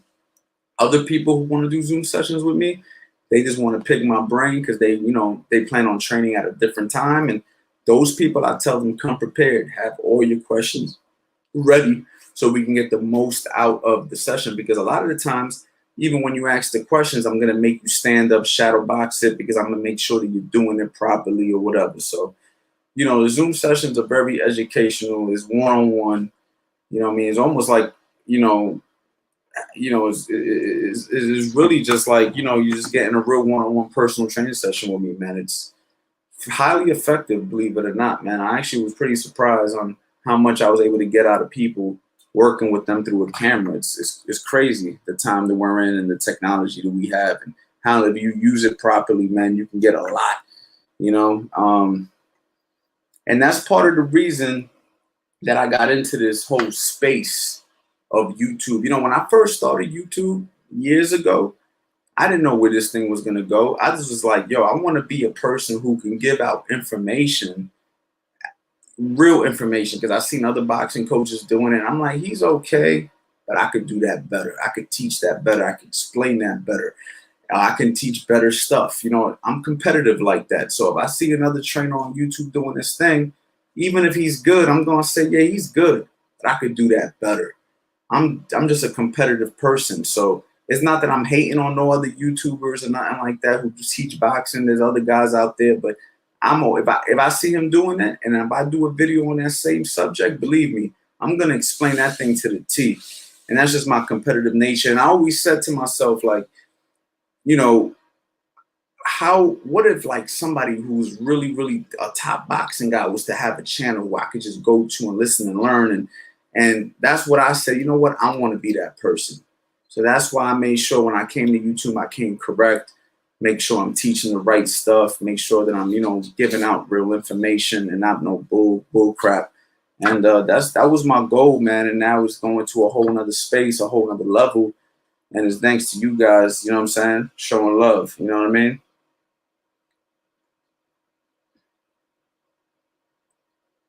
Let's see right here.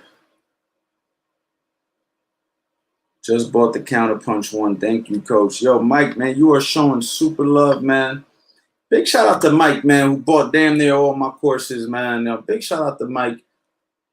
If you like the other ones you got and you didn't get the counterpunch one, and what was the other one? The defensive principle. You didn't get defensive principles 101 till today, and you didn't get the counterpunch till today. I don't know which the other ones you got.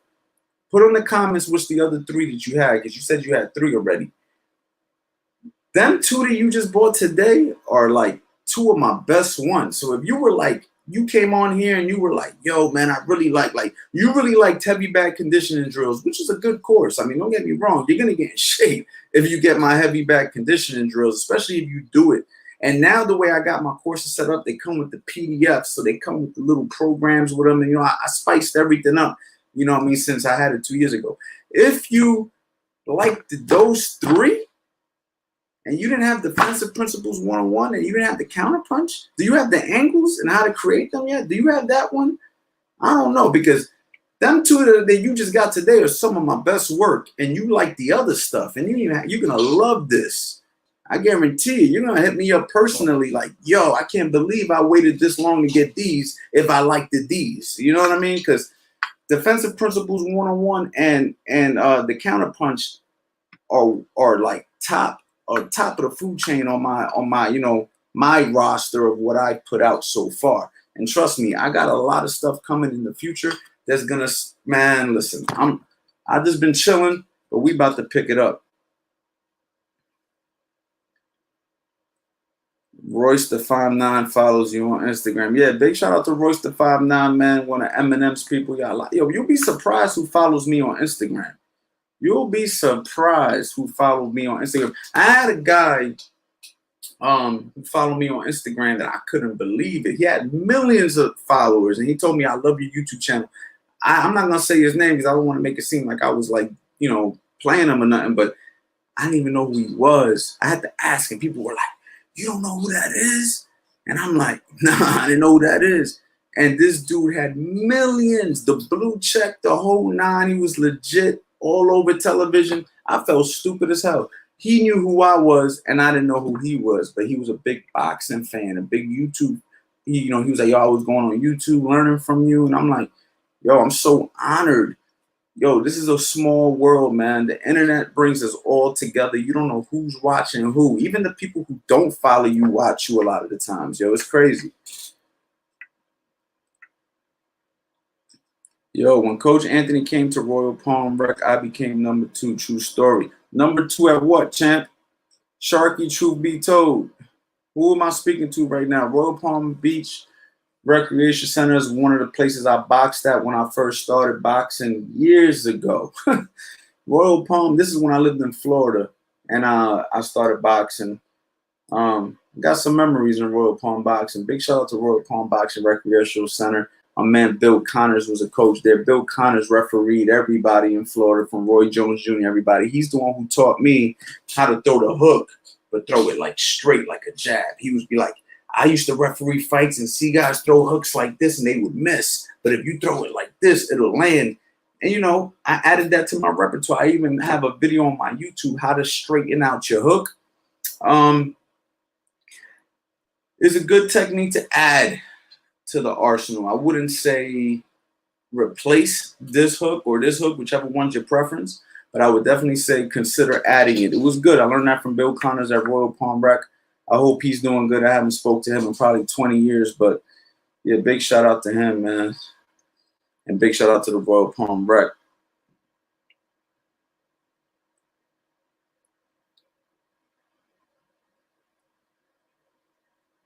Let me see here.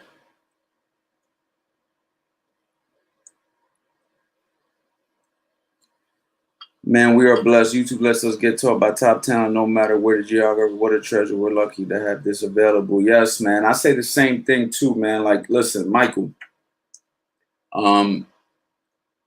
I watch other people for other stuff. The way you guys watch me for boxing, I'm going to other guys to learn other things. And without YouTube, man, I don't know what I would do with my time, because I don't watch TV no more. I watch YouTube. I buy courses too. Listen, I sell courses, but guess what I do? I buy courses. You know what I mean? Because I know the value of education. So, like, for every time I say I'm selling a course, remember, I'm also purchasing them just in other fields. I don't have to buy courses in boxing because I put in the work to get where I'm at to teach boxing. But there's other areas that I don't know anything about. Man, I'm buying those courses without hesitation. I got courses on real estate. I got courses on marketing. I got courses on, all types of stuff, man. Just anything that I want. I got audio books that I listen to. You know what I mean? That I purchase. You know what I mean? Like, all types, man. I'm on YouTube, man, all night. Sometimes I can't sleep. I'm just typing whatever I want to learn and just watching it. And I'm just amazed, man. I'm just amazed.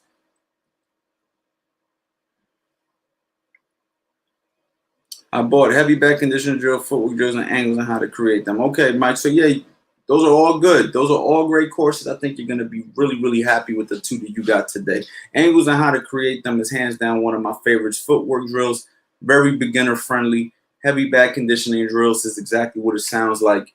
Heavy back conditioning drills. You know what I mean? I'm going to make an advanced footwork drill video. I should have been done that. I haven't done anything for advanced footwork. The one that I have right now is very beginner friendly. If you don't know anything about footwork, that's going to get you started. You know what I'm saying? And angles and how to create them is, man, there's a lot of information in that one.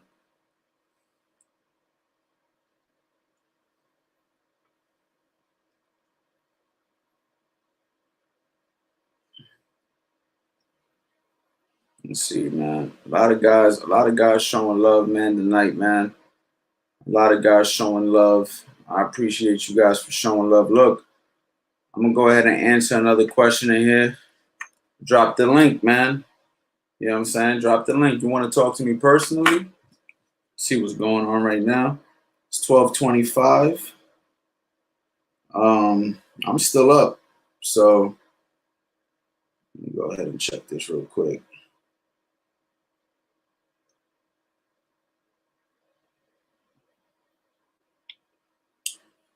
Yep. So I'm still up. Somebody wants to come in here and ask me a personal question. Let's go. Okay, hold on. I got a super chat. I got to answer the super chat. Where's that super chat at? Here we go. Big shout out to Ralph for the super chat, man. Guys, I already showed you, man. You do a super chat, I'm stopping everything I'm doing and answering that. Hey, coach, I love your videos. Just wondering, how often do you recommend to run? How long? How slow? How fast? Okay, I'll give you the same running program that my trainer gave me years ago. And big shout out to Dave Luter in Florida. He gave me this. He gave me this running program back in the day when I was still fighting. And he told me all you need is 3 times a week, 3 runs a week at 21 minutes. That's the magic number. Now, that's how he kept it simple. He said you don't need to run 5 days a week. You don't need to run 7 days a week. If you're running 3 times a week and each mile is 7-minute miles, 3 miles, 21 minutes, and you're doing this consistently for a period of time, you are in good, solid shape. Now, I do things a little bit differently sometimes depending on who I'm working with. Like if I'm working with an amateur, I might incorporate some more wind sprints and stuff like that. Like maybe 1 day a week we'll focus on sprinting, you know what I mean? Or one day we'll do a long run, other days we'll do some wind sprints, and then we'll do maybe another long run or whatever the case may be. Sometimes I switch it up, but it always comes back to me that if you do the 3 miles within 21 minutes, now that's not easy to do. So like what I just said isn't for like a rook. That's for like somebody who's been running You know what I mean? Like, try it. Go run 3 miles, you know what I'm saying, and get it in 21 minutes. You know what I mean? That's a solid run. It's not the hardest thing in the world to do, but it's damn sure ain't the easiest. If you're doing that and you're doing it strong, you're in nice shape. Good shape. Good, nice shape. And then, of course, you got to add your strength training, your boxing training. When I say strength training, you know, pull-ups, push-ups, box jumps, body weight squats, sledgehammer work, you know what I mean, combat ropes, heavy bag work. You know, if you're doing all that, you're sparring, you know what I'm saying? You're getting plenty of work. You're getting plenty of work. You don't need to run 8 miles a day, 10 miles a day, 7 days a week. We're not trying to be marathon runners here. We're trying to be effective fighters in the ring. Running is a supplementation to the program. The number one thing in the program is boxing. You give me a marathon runner right now, he'll go in the boxing ring, he'll get tired. You know what I'm saying? But he can run a marathon. Why? Because the boxing conditioning is different. So you need to be running, of course, to supplement your boxing training, to help you with your weight, to help you with your legs. But in reality, you need all the other aspects, the mitt work, the heavy bag work, the jumping of the rope, the speed bag is good. Everything in boxing is good. You put it all together. It's like a recipe, right? You get all the ingredients, you put it in there, and then, you know what I mean, when you put it all together, you got yourself the meal, the dish. Well, that's exactly how it works. So don't overrun. Don't underrun. Don't overbox. You know what I mean? You put it all together. You know what I'm saying? So that's my answer to you. Big shout out to you, Ralph. Thank you for the super chat. I hope I answered your question in full.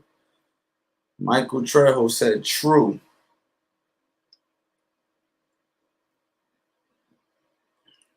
Let's see here. If there's any other questions that I might have missed. But yeah, guys, you know, I'm just trying to, you know what I mean, help you guys out, man, the best I can. So, guys, listen, man, I put the link in there. None of you guys clicked it, so that means you guys are scared to talk. Maybe you guys are sitting there in the dark watching this in your room right now. It's all good. As you can see, I'm up, man. I'm chilling. This 4th of July weekend. I already said this weekend, I'm going to try to come on here as often as possible and do these Q&As with you guys. We're going to talk about anything y'all want to talk about. And then next week, I got some videos being released. You know what I'm saying? So be ready for the new video that I'm going to release next week, man. It's going to be dope. I'm really excited about it, actually. You know what I'm saying? So it should be real dope. So, yeah, that's that.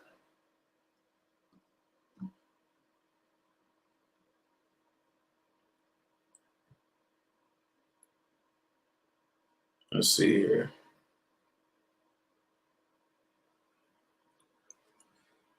Coach Anthony, can you give advice on how to increase hand speed? Train fast. I actually got a video on this. Go on my YouTube channel. And let me see here real quick. I don't even remember. It's been so long since I did this video, but it's actually a really good video, man. It's still very applicable. And I think that you will like that. Speed. Let's see.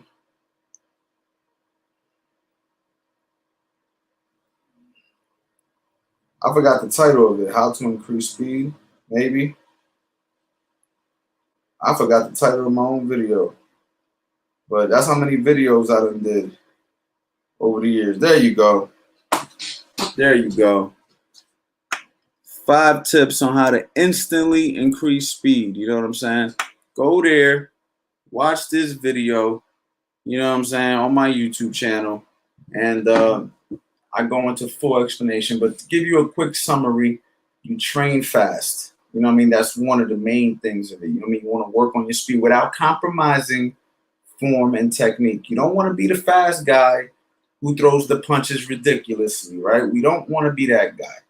You know what I mean? We want to be the guy who throws punches fast, but at the same time, his technique is good. His form is good. It's just like lifting weights. You know, I go in the weight room and I'm lifting, but like the bars like this or the bars like this, I look like a damn idiot. You know what I mean? So if I'm going to lift, it's the technique got to be right. Same thing with the punches, right? I could pick up the pace, you know, but everything better be in check. Because if it gets ridiculous, then you know what I'm saying, I look like a damn idiot. So, you know, and also you get hurt. You know what I mean? A lot of the times technique isn't just for looking good or getting the most out of the punch, it's also to prevent injury. So yeah, check out that video, 5 tips to how to instantly increase speed.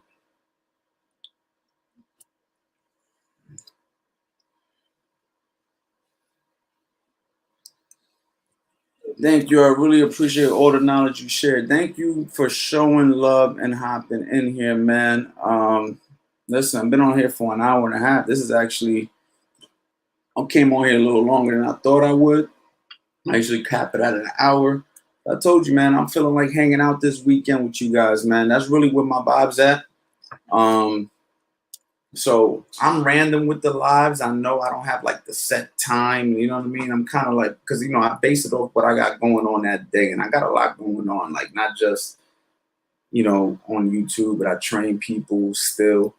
I still do personal lessons. I'm only doing personal lessons. If you're in the greater Philadelphia area, you can always book with me, you know what I'm saying, to train some or whatever. But,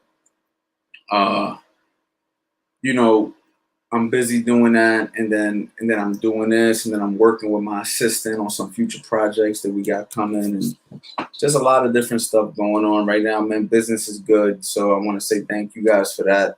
And you know, we're working, man. So, you know, I can't just hop on whenever I want, pause, right? Like I gotta like just get it in when I can get it in. So what I'm gonna say is this weekend, just be on the lookout. And be on the lookout for some surprises, because if I can get a big name on here this weekend, you know what I'm saying, I will. You know what I mean?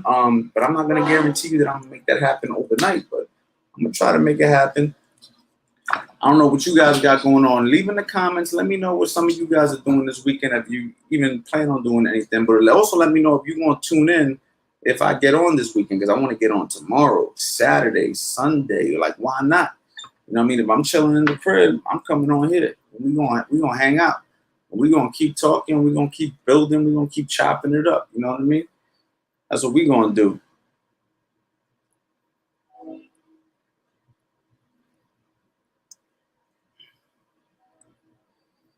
Coach Anthony, I'll check that video out. I wonder if a double ad will help. I hit the speed bag at the gym.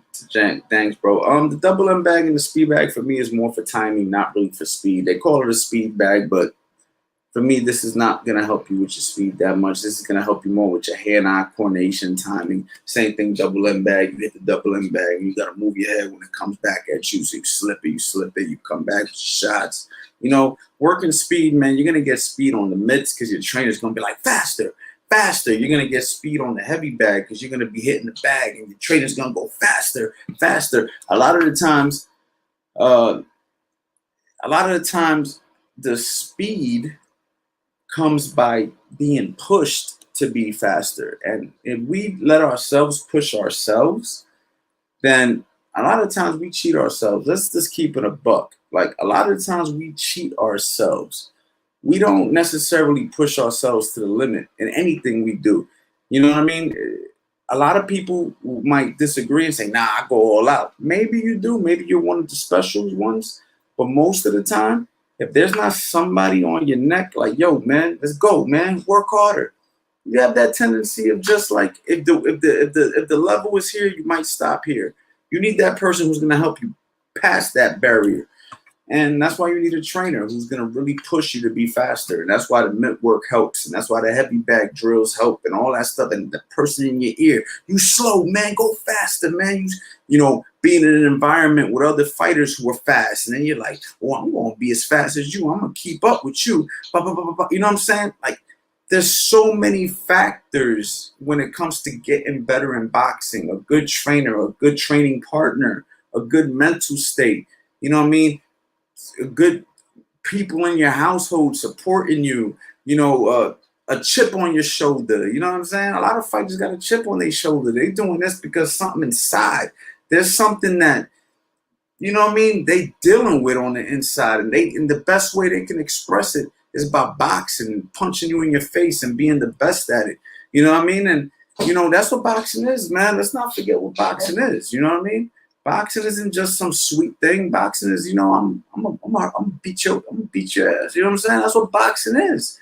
But at the same time, with some strategy and some intelligence and some athleticism and hard work, dedication, the whole nine. Like I said, a bunch of different factors make the dish, you know, and you have to have a team.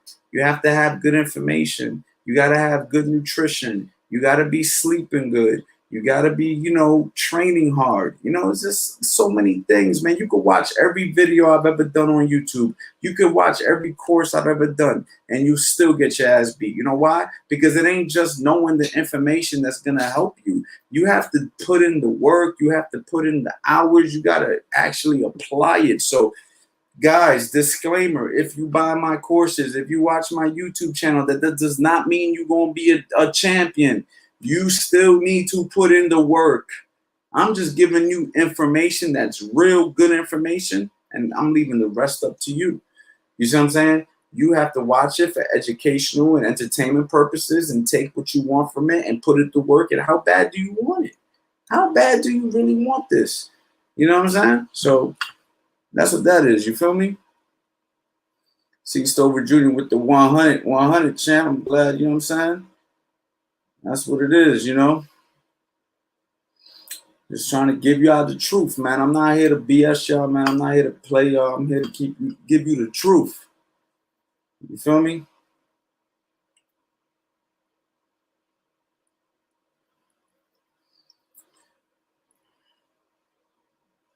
See what y'all got here.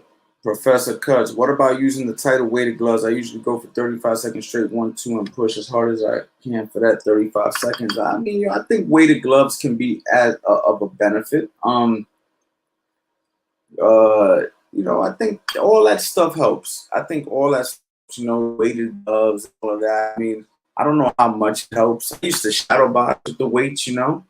I used to shadow box with 2-pound weights in my hand, you know what I mean? And did it help my speed? I don't know. You know what I mean? I really can't answer that as a real solid, like, yo, I know that the weighted gloves help my hand speed. But one thing I will tell you is this: if you concentrate on your speed, you're going to get faster. If you concentrate. So if that means you're doing it with the weighted gloves, you're doing it with the weights in your hand when you shadow box, within reason, right? You don't want to be throwing these fast punches with a 5-pound weight in your arm and you throw it and now you tear a tendon or a ligament in your damn shoulder. You don't want to do that either. There has to be some limitation and some kind of, like, you know, you have to do everything within reason. So like a pound, 2 pounds, whatever, and you're pushing yourself, that might help. You're hitting the heavy bag. You know, don't forget, if you're training with 16-ounce gloves, that's already 1 pound. So, you know, you're throwing a 1-2, 1-2, 1-2 as fast as you can, and then you boom, boom, boom. All that stuff will help you with speed. I believe it does help as a supplement. But the main thing that's going to help you get fast in boxing is concentration on it. Concentrate. Think speed. When you run, try to be faster. When you hit the bag, try to hit faster with good form and technique. When you jump rope faster. When you shadow box, add the shoe shines and the quick punches and the quick footwork. When you do footwork drills, add some ladder drills where you're going in and out real quick. Bah, bah, bah, bah, bah. Everything. Add the speed element to your training and concentrate and go as hard as you can for as long as you can. Even if that's only 30 seconds, who cares? If you can only do a footwork drill for 30 seconds, that's 10 seconds. I don't give a shit if it's 10 seconds. Try to get it to 12 seconds a week after. You know what I'm saying? Start monitoring your training. You know what I'm saying? If you're throwing a certain amount of punches in a certain amount of time, try to beat that time and throw a little bit more punches in that same amount of time. You know, just like when you're lifting weights. If you want to get stronger, you have to know how much weight you're lifting. And then the week after, you try to lift a little heavier. Maybe it's only 2 pounds heavier, but it's still heavier than the week before. And that's how you progress. That's called progressive overload. You do the same exact thing in boxing, just with punches and body mechanics and movement. You have to keep track and you have to work on these things. And that's why a lot of trainers now are bringing in strength and conditioning coaches who are logging everything and all of that. But if you have to control your own destiny, then you have to do that stuff yourself. You have to just take a little initiative and do it yourself. You know what I mean? So That's my advice to you on that.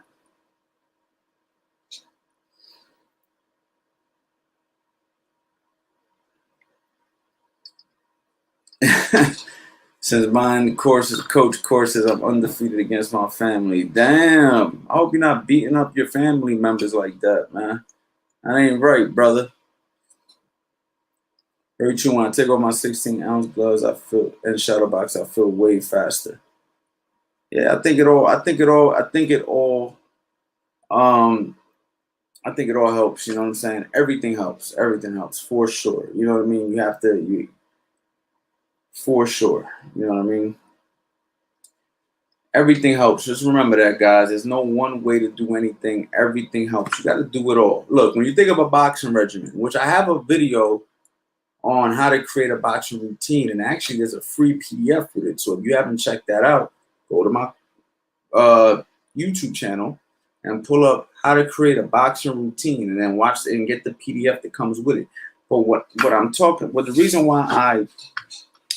why I bring that up is because a boxing routine isn't just shadow boxing, isn't just hitting the bag, it isn't just sparring, right? It's a compilation of things. We jump rope, we shadow box, we hit a heavy bag, we hit mitts, we hit a speed bag, we spar, we do technical sparring, tech sparring, we do drills. So we're doing all these different things to get one result, for you to be a better boxer. If we only did one thing, you know what I'm saying, then it might not be enough.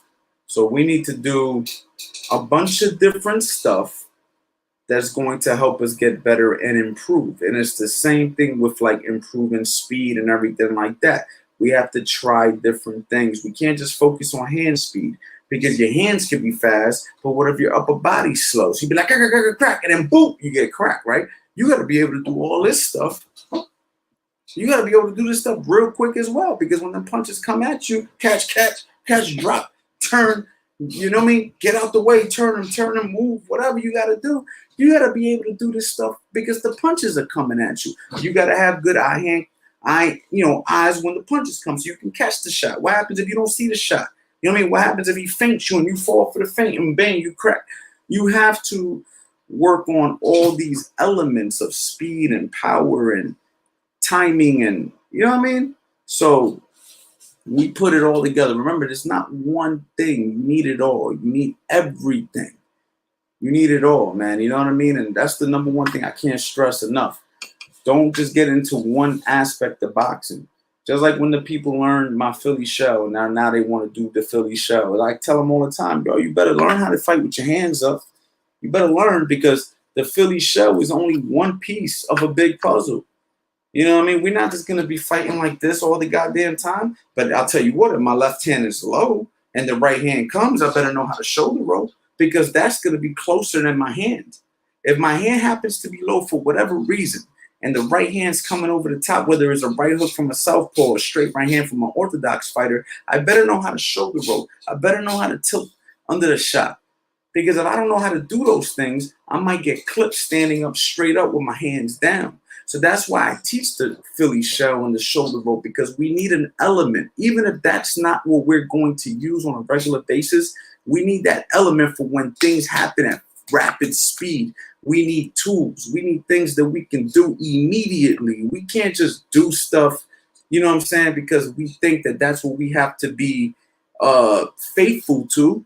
We're faithful to winning. That's the goal by any means. You know what I'm saying? You know what I mean? Without cheating, we want to win by any means without cheating. You know what I'm saying? Because I'm not into all that cheating. You know what I'm saying? That a lot of these fighters are doing. But at the end of the day, we're trying to win. And we need as many tools as possible. So we shoulder roll, we catcher's mitt, we block with the lead hand, we slip, we squat, we roll, we tilt, we pivot, we do everything. We, keep our hands up, we keep our hands out. We do what the hell we have to do at the end of the day.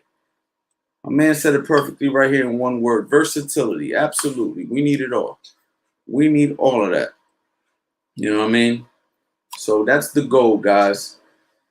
The goal is to keep getting better. If you're not getting better, you're getting worse. Phil Jackson said it best. You know what I mean? The ex-coach of the Chicago Bulls, where Michael Jordan was playing back in the day. You ain't getting better, you're getting worse. You feel me? My man NJ299 with the love, just showing love and not even asking a question. You know what I'm saying? But I gotta put your name up there. Big shout out to you, NJ299. If you guys do a super chat, of course I jump on that right away, put you on the screen, but have a question ready. You know what I mean? Have a question ready so I can go ahead and bring you some more value. You know what I'm saying? Everything is an exchange, right? Everything is an exchange. You show me love, great. I want to show love back. You feel me? Everything's an exchange. I'm not out here just trying to give me without giving you. Pause. You feel me? It's about I provide something, you provide something. That's why let's chop it up, right? Because we chopping it up. We showing love. You know what I mean? We conversing right now. Be like water. You already know the deal. Bruce Lee said it best. Be like water.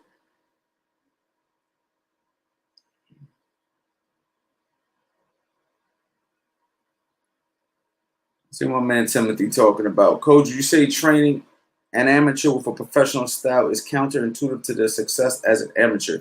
No, I do not. I think not teaching a professional style is counterintuitive to them eventually becoming a professional. Because the problem is, isn't amateur boxing supposed to get you ready for professional boxing? Now, don't get me wrong. You got guys who don't ever want to be pros. I know actually a few people who don't ever want to be pros. So I do think there's a fine balance. When you start boxing at these international tournaments, there's a lot of things you can't do. Like you can't do the bending at the waist because as soon as you bend at the waist, they want to call it. I went to the Olympic trials. I worked with a fighter by the name of Jamar Talley from here in Camden, New Jersey. And I actually brought him to the Olympic trials and we became Olympic alternates. Honestly, I thought he won 2 out of the 3 in the finals against the guy who he lost to 2 out of 3 fights. We won the first one. We lost the next 2. We lost the first one. We won the championship. So my guy beat him in the championship, and then he lost in the box off. So he lost 2 out of 3, and that's the only reason why he didn't get put on the Olympic team as the first seed. He got put as the Olympic alternate. But he was bending at the waist a lot. You know what I mean? That's something that I teach, and he was getting under the shots. The shots were not hitting him. But the referee would come in and say, that's illegal. And then they would literally stop us from doing it. So the problem with some of the moves that professional boxers do are not allowed in amateur boxing. You know what I mean? And a lot of amateur boxing, a lot of fencing, you know, it seems like it's like a lot of fencing, you know. Professional boxing is about effectiveness, you know what I'm saying? Ring generalship, defense, and all these different aspects that amateur boxing is more about just, you know, touching. But within reason, I still believe if you teach a guy a professional style and maybe make a few adjustments for the amateurs, he'll be better off because as soon as he turns pro, he'll already understand how to box like a pro. You know what I mean? You don't want to be the guy who, as soon as you turn pro, you don't understand how to sit down on your punches. You don't know how to, you know, make that transition. So no, I don't think it's counterintuitive, but I do think it needs to be adjusted within reason. So you kind of try to do 2 things, and the more experience you have as a coach, the more you'll be able to do these things because you done been to these tournaments a bunch of times and you understand what the amateur judges are looking for and stuff like that. So, you know, experience is a big factor as well. That's why when you send your kids over to the Olympic Center, a lot of those guys who are running the Olympic Center training programs are ex-Olympians. You know, I know there's a guy from Ireland who he's one of the top trainers in the Olympic Center. When these American teams go and they learn a lot of those things, and that's fine. You send them to the Olympic Center and you let them learn those things over there. But when they're home with you, you still teach them boxing. Boxing is still boxing at the end of the day. And I'm not going to get away from that just because we're amateurs. I'm teaching my amateurs how to box, period. And my amateurs and my pros are being taught the same rules. I'm not teaching them different rules. I'm just going to teach them what they might be looking for as an amateur and stuff like that. But at the end of the day, I'm teaching them boxing. We're gonna run the fundamental rules because these are the things that are gonna win you fights. And at the end of the day, most amateurs want to become professionals anyway. You feel me? So that's that.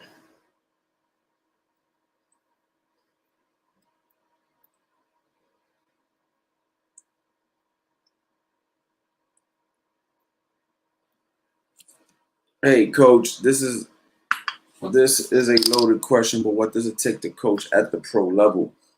To coach at the pro level takes experience, and you have to gain your experience however you can, whether that's you were an ex-fighter, whether that's you were an understudy of a top-notch trainer and he taught you the ropes and you had a certain amount of hours and training in the gym amongst real professionals, enough training in the corner where you understand how to work a corner and you understand these things.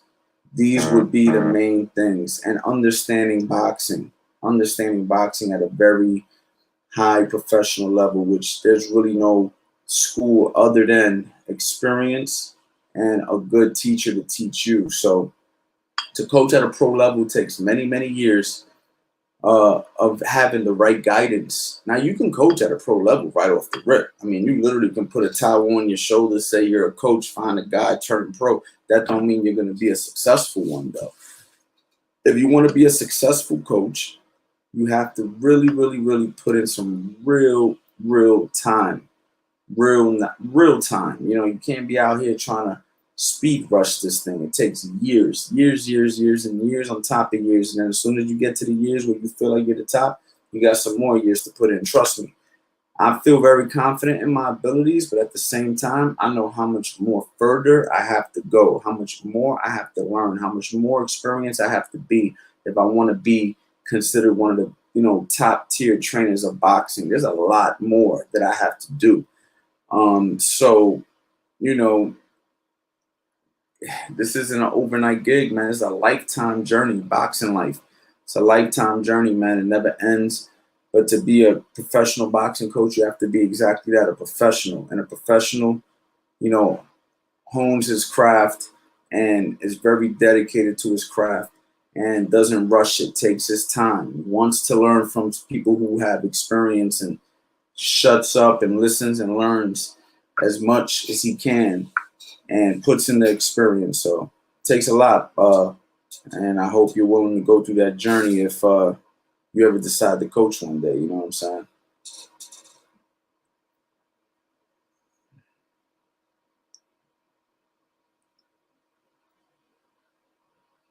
So have a blessed night, Coach. Coach Anthony for life. I appreciate you, Serrano Kickboxing, man. Really appreciate you for all the love tonight. Been showing mad love in the comments. Get his course, y'all. Thank you so much. Thank you so much. Courses. I'm playing. But yes, I have multiple courses. I got to say that. But thank you, my brother. Thank you for all the love, man. When you show love, you get it back. You know what I'm saying? It's that simple. What up, Coach? I learned a lot on your videos. Thank you. I study your videos and practicing when I go into the boxing gym. Well, thank you for watching my videos. I'm glad that they're helping, and I'm glad that you're here. So appreciate the love and support. You know what I'm saying? And that's what it is, guys. You show love, you get it back. Damn, look at the time. We've been on here for 2 hours, man. Look, I plan on being out here all weekend. I plan on being here all weekend. There's still people in here, man. I hate to leave when there's people in here. I try to leave once I see it's dying out. Like, should we keep going? What you think, ladies and gentlemen? Drop it in the comments. Should we keep going, or should we just save this for another night? I mean, it is 12:56. In 2 minutes, it will be 2 hours I've been on here. This is not alcohol. I'm not Mr. Moonshine. I'm drinking Propel water. Big shout out to Propel, even though I'm not getting paid. Should we keep going, or should I just end this now and we come back another day? Leave it in the comments. Let me know. Let me see here. See if I can get one more question in, man. Let me see if somebody. I'll tell you what. Let's see if somebody want to come in here, man. I had a lot of fun when my boy came in here, and we did a little video. Let me see if one of you guys are willing to click on that link and ask me a question, man. Test me. Click that link and ask me a question, and let's see if I can answer it. And it's got to be boxing fundamentals. Boxing fundamentals. Let's see how good of a coach I am. Let's see if I can answer the question on the drop of a dime. I want to see. You know what I'm saying? That's where I'm at with it right now. That'll keep me going. That'll keep it fun for me. You know what I'm saying? But you got to get in here, though. You got to get in here. Let me see here, man. Big shout out to everybody getting the courses, too, by the way, man. Before I go ahead and answer any more questions, man. People are getting courses right now. They're taking advantage of the 75% off. So I'm going to go ahead and put my website, for those of you who don't know, Coach Anthony Boxing.com, okay, and use the CA Power Hour, okay, discount code CA Power Hour. This is my last weekend, for the record, doing 75% off. I gotta make sure that I stop doing the 75% off, man. This is like a ridiculously too cheap, like too cheap, like. You know, ain't nobody doing 75% off for this kind of information. And, you know, my goal was to get these courses out to as many people as I can. And a lot of people's getting them. But this is probably going to be it for a while. Let's see right here. Thanks, Coach Anthony. Answer my question without addressing it. Versatility and hard work, pushing yourself to the limit. Absolutely, man. That's the secret to life, man. You know what I mean? Just being able to push through. But we all have bad days. Everybody's a fighter. If you think about it, you ain't got to fight in the ring to be fighting. We all fight in a battle. I know you're going through something. I'm going through different things. But every day we wake up and we push through. Every day we get up and we push through. And a fight is no different than that. You feel me? A fight is like that. You know, in boxing, you learn that through punches. You know, you want to quit because you're tired. You know what I mean? You want to get out the ring when your coach is like, let's go. And you're like, man, I'm exhausted, man. Get me out of here. You know what I mean? You're like, nope, you got to do another round. And that's how you break barriers. That's how you learn to depend on yourself. You learn to depend on yourself through your experiences in life. You know, I know I could depend on myself in certain situations, and boxing taught me that. I can't tell you how many times I was nervous before I sparred, not even fight, just sparring, man, being fucking nervous as hell. Because I knew the kid who I was going to spar was going to try to whoop my ass. I remember I used to say a little prayer before I sparred a lot of the times. And my prayer, I'll tell you what it was. It was, please, Lord, let me do the best that I can do today. That's all I asked. It's 1 hour. And that was literally it. And I would say that to myself, and it just gave me a sense of relief. Please, Lord, let me do the best I could do. That's all I'm asking for. Let me do the best I could do. And I go in there and I do good. I was calm. It calmed me. You know what I'm saying? For those of you who believe in prayer, I think that's a good thing to do. You pray before you spar. You know what I'm saying? Just say a little quiet prayer to yourself and see if that works. Now, you don't have to be religious. Maybe whatever you want to do. You feel me? Now, at the end of the day, you know, you do it enough times, and then you learn to depend on yourself. You get tired, but you learn that you can push through the tiredness. You get hit with a good shot, but you learn that you can work through the shot. And then what happens is you build this confidence in yourself that you can only get through experience. You can only get it through going through it. You have to go through the fire. That's the only real way. You feel me? So don't let nobody tell you different, man. That's the only way you're able to do it, man. You feel me? So you got to go through it to do it.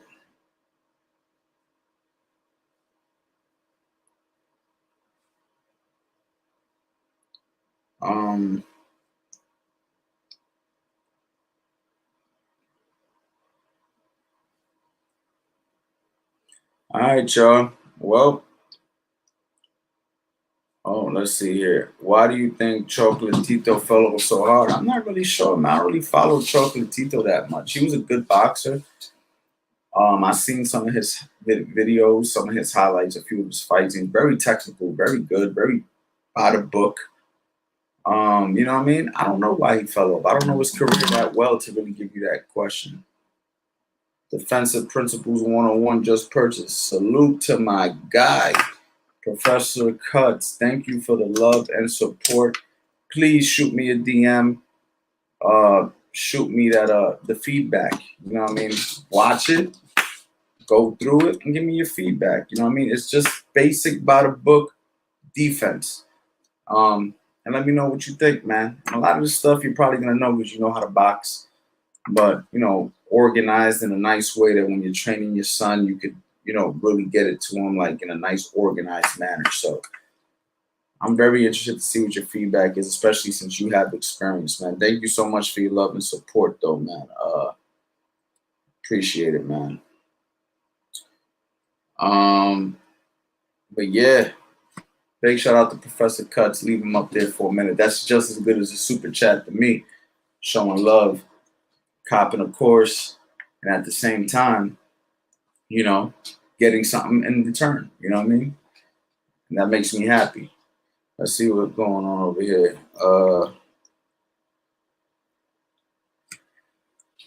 Coach Anthony, will you do collaboration videos with other martial artists on martial arts YouTube channels showing how boxing can go? You know what? That's a good idea. Thank you for the idea. I don't know any other martial arts channels, but I have to look into it because I don't really watch any martial arts channels since I'm such a boxing guy. I'm not really watching martial artists. But if you have any suggestions, you know what I mean? Let me know. Maybe I'll look into it and reach out. Maybe we can make something happen. But I like that idea.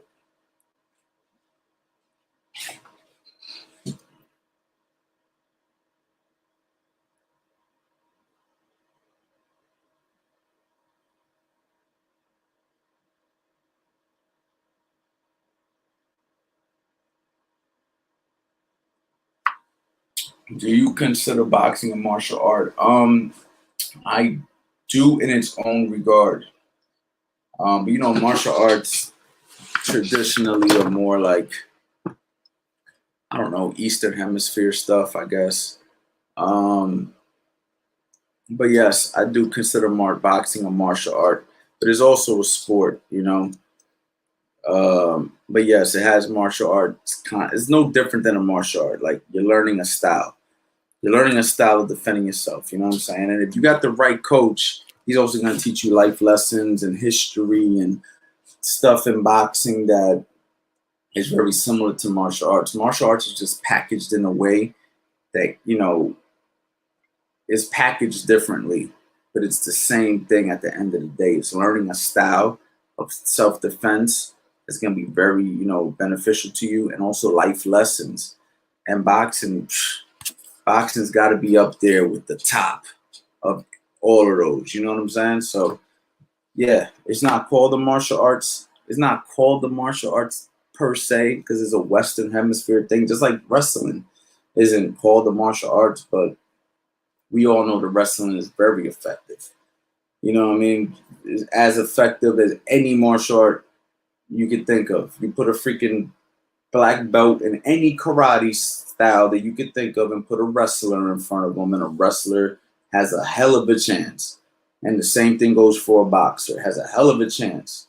You know what I mean? So, yes, they're all good. You know what I mean? Because boxing is much more deeper than jab, cross hooks, and uppercuts, right? This is a lifestyle, and that's really what a martial arts promotes and teaches. Just a lifestyle, discipline, just different lessons in life that are far, far more beneficial to you than anything that you can get from just learning how to fight. Learning how to fight is just the icing on the cake in reality, believe it or not. You know what I mean?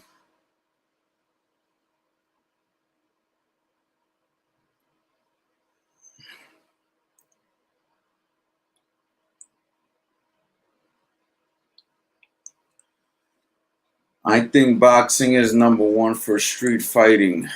Do you agree? I don't know. Street fighting got a lot of variables.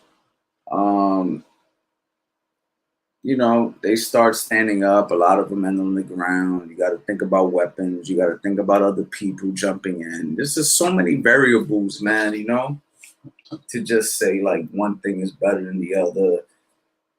I don't know. But what I will say is, if you are throwing punches in a street fight, boxing punches are going to be the best.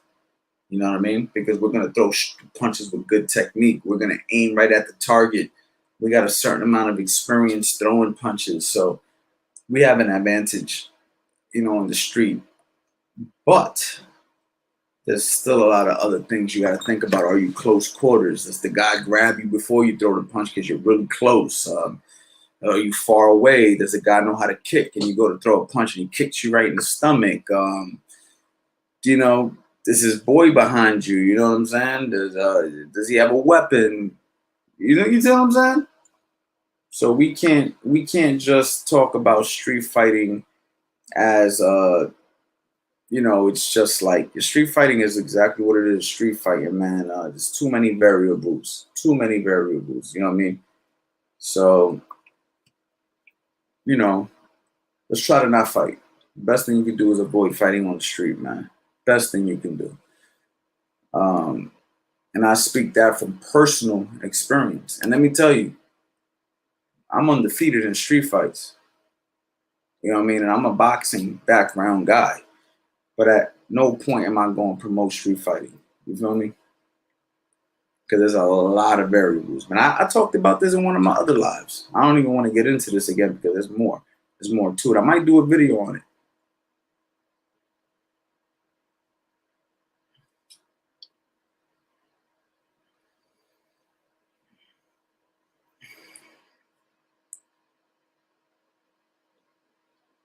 No rules in street combat fighting. Yes, there's no rules. That's a fact.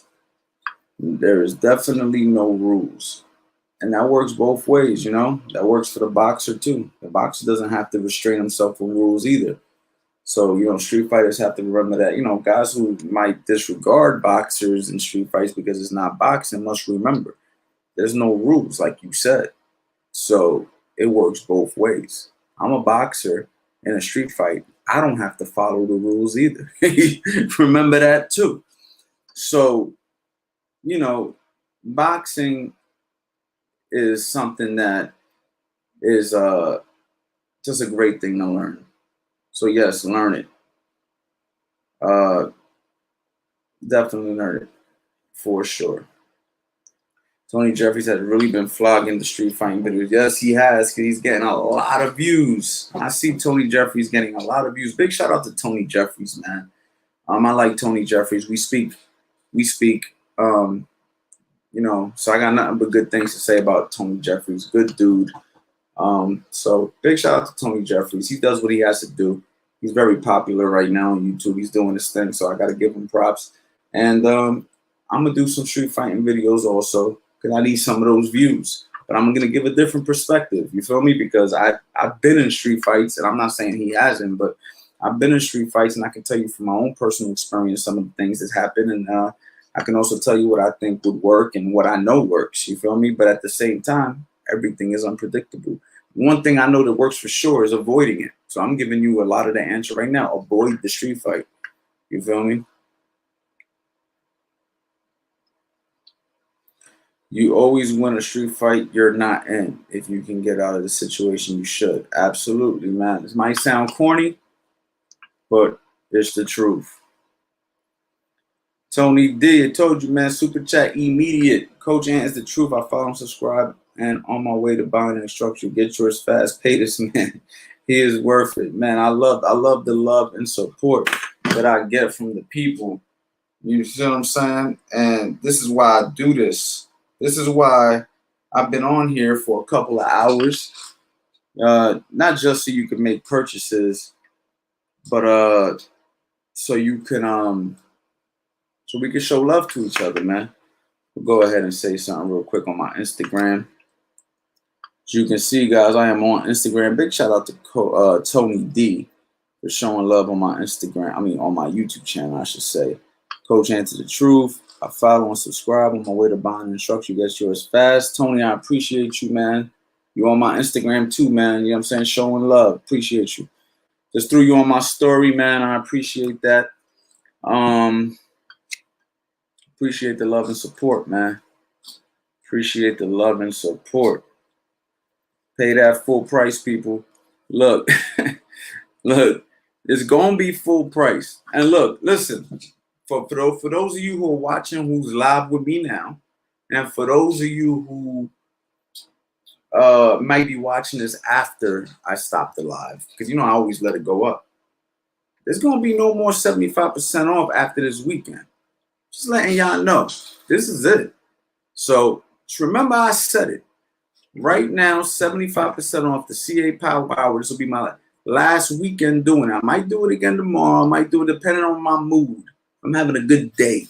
I got the independent sale going. You feel me? But after that, guess what? Get what you pay for, full price. So that's for the people who snooze, you lose. Because eventually, if you really care and you're willing to invest in yourself, you're going to want to invest in yourself. I thank everybody, too, who's purchased the courses and have given me the positive feedback here publicly, because I don't want to be a salesman. I just want to provide value. Big difference. You got salesmen and then you got guys who provide value and get paid for it. I want to be the guy who provides value and gets paid for it. You feel me?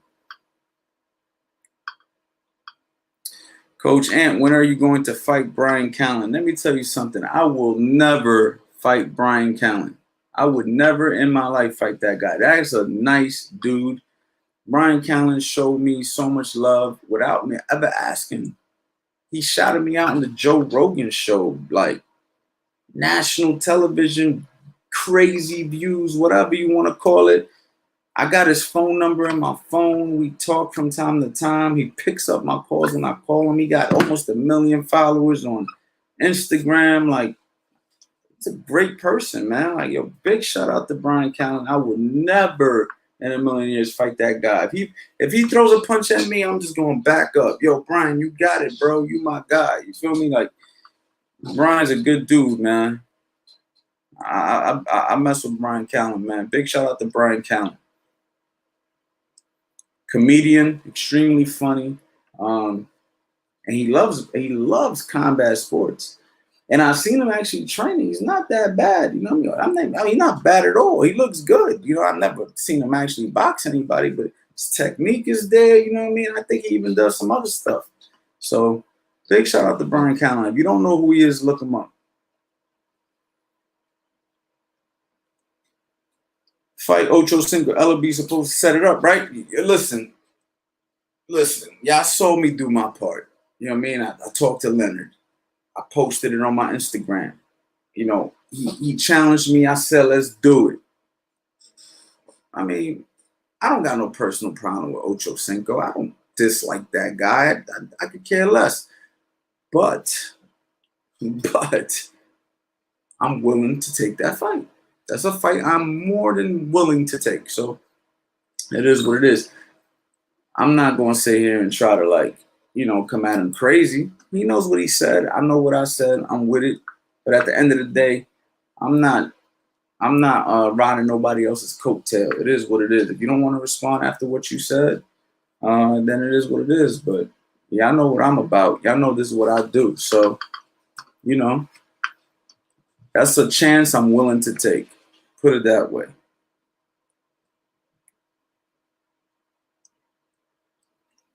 Y'all should buy some videos. I bought like 3 of this guy's videos and sessions, and they helped out a bunch using it all my Muay Thai classes. Jack Hansen, thank you so much.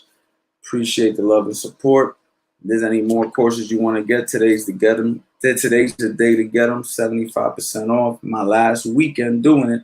Not going to say it's my last day because it might rock tomorrow, day after that, but last weekend for sure. But thank you for your love and support in the past. You feel me?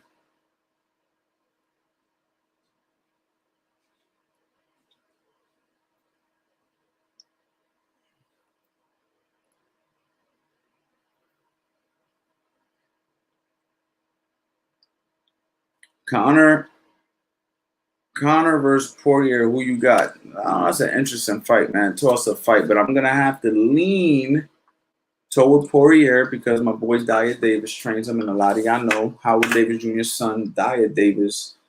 It's a good friend of mine down in the Florida, South Florida area. He was a professional fighter as well. Very nice, very smooth, very technical guy. He's a coach, for a lot of UFC guys, and that's my friend, and I'm gonna support anybody he's running with. So I'm gonna run with Poirier and show love to the home team. You know what I'm saying? The home team is Dyer Davis, you know, Boca Boxing District. Big shout out to him and what everything he's doing and all his success. And that's what I'm doing. You feel me? I'm showing love to the home team on that one. So that's that, man. That's that. So yeah.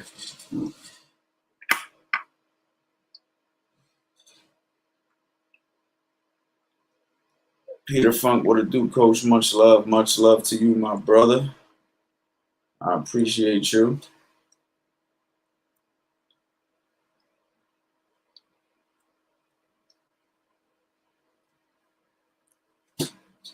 So yeah, guys, I think I'm gonna go ahead and get out of here, man. I got other stuff that I have to do. I can't be on here for 24 hours or nothing. 2 hours and 20 minutes is pretty solid.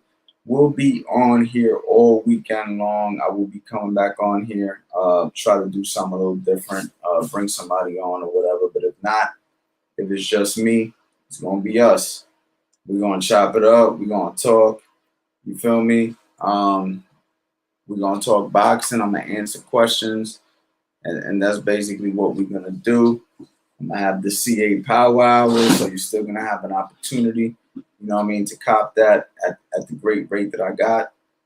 4th of July weekend. I know a lot of you guys are going out, but if you ain't doing nothing and you're just home and you need somebody to hang out with, I plan on just chilling out this weekend. I'm not doing a lot.